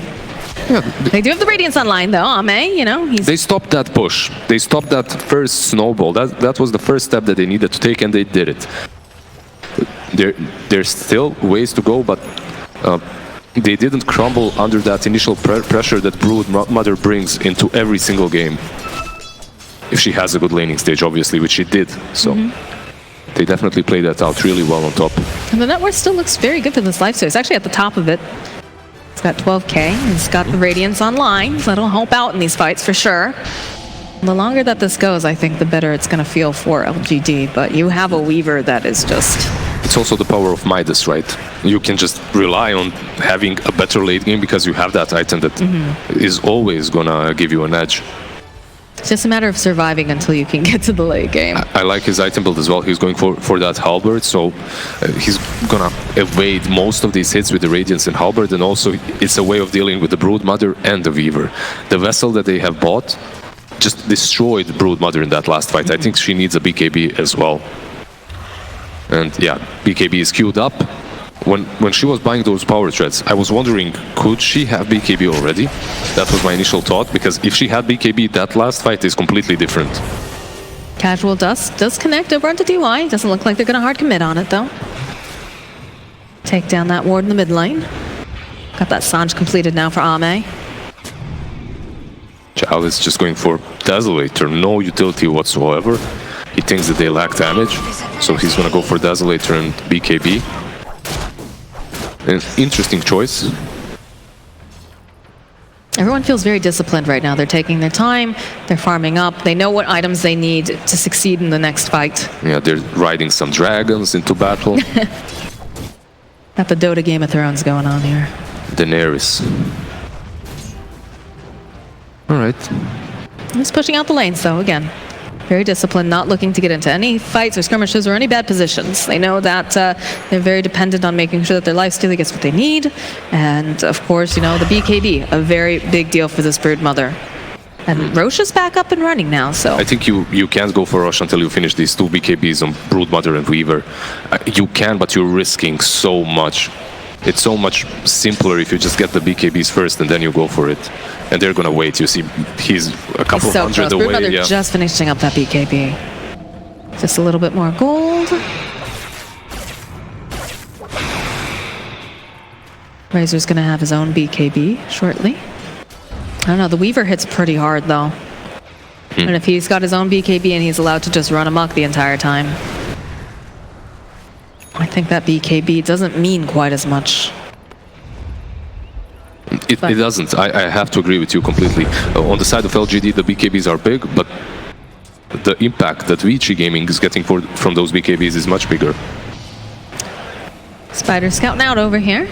And this is big, the fact that you can get so much vision, right? You've got the vision of the Spiderlings, you can also have DY, kind of do a little scouting, and it's a little risky because you know that they're going to be buying sentries. Yeah, you can see that they smoked up, but they didn't want to go for uphill, as they just want to scout them out, place these wards, and go into the pit, as they take down Roshan so Dragon, fast. Dragon, Dragon, you're going to go however. right on in, knows that they're in there. We'll force the Lifestealer to pop back out again. Has to be careful because he might get Yang glimpsed is here. getting pretty deep The in glimpse here. is there, but he Be infests. careful, glimpse. He infested. Yeah, another play. BKB actually getting popped on Chalice, but they're not doing a whole heck of a lot with it. Not the most value here.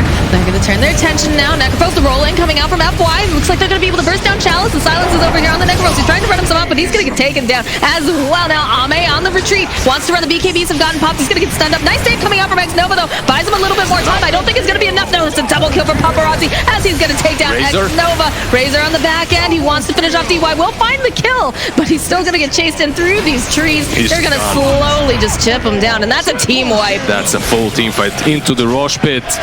Just perfect execution from Vici Gaming. They gave LGD, they tried and gave everything into that Necrophos. Yeah, you take him down, but at the same time, there's a Weaver hitting you, there's a Broodmother hitting you, there's damage from the Static Storm, from the Disruptor. It's just way too much to deal with. And if you are taking 15-20 seconds to take down that Necrophos, like, you're gonna be killed. Nice infest there, dodges. But Bounty Hunter, he just mans up too hard. The rest of Goes the with team that. can't catch up with him. Yeah, they're just way too slow. That Radiance burn, they're not feeling it. Razor is not there. And now they roll with the FY Spirit into the Static Storm. Those BKBs came in so handy there. And it was a nice save. Or, you know, X-Nova was trying really hard, just trying to buy him some more time, but Business of war. Yeah, but it was just way too cannot get out, difficult. no. Exactly. And now XM, he just dies too. Yeah, overall, this fight, I'm just not feeling this BKB Dazzle Rush on the Bounty Hunter and that super aggressive move there.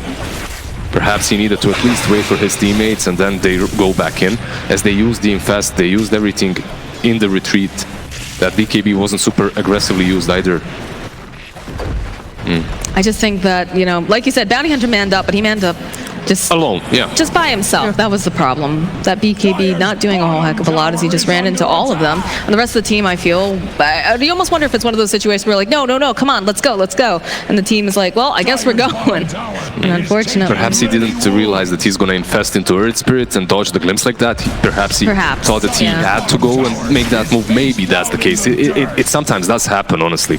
But for this level of a team, I doubt that's the case. I think they just made a conscious decision that they want to fight, and it wasn't good. All right, it wasn't a good decision. Round pushes on FY again. He's the front person here for this IFPG. Who's going to get stunned up, though. The BKB is going to get popped up, and they'll take down FY. They'll turn their attention now over here onto that and over on the back lines. You've got the Bounty Hunter just running around. And now it looks like Ame trying to get himself away. The Spider doing a lot of damage. Yang turning his attention back over here. They'll buy back on the Raise the Infest. Ame going to be able to take down a lot of those spiders, but the Decim coming out from Paparazzi does so much. As that Spike Carapace is trying to slow down Ame as much as he can. The track is out, and on the back lines here, XM trying to run himself away from these two bugs. Save coming out from X-Nova. We'll turn the attention over to him. We'll pop. They'll go right back in over here onto X7. I can't see the fight down here. Ame trying to run himself away. He's trying to take down DY, but he's going to get taken down. The buyback comes out right now from the Life Stealer. He wants to get back into this fight as he can, but I don't know what he's hoping to do. What can he do against all of these heroes? He's lost so many of his teammates. It's going to be the last hurrah, as we do see that FY back up and running, but it's FY and Life Stealer against the world as he rages in. The roll comes out. They're trying to slow him down, trying to get the silence off as well. Ame, he's just in crowd control too hard. He's got the ground confusion. He's gone. That's he's just gone. He's out of here. That should be game. I think that that's going to be That's game. GG. There we go. Vici Gaming. What a performance by the 3 bugs. Bug Dota. Yeah, 3 bugs. The Weaver and the Broodmother. They found the Nyx here and there, but they just couldn't find the solution to the Broodmother and the Weaver as well. FY, there was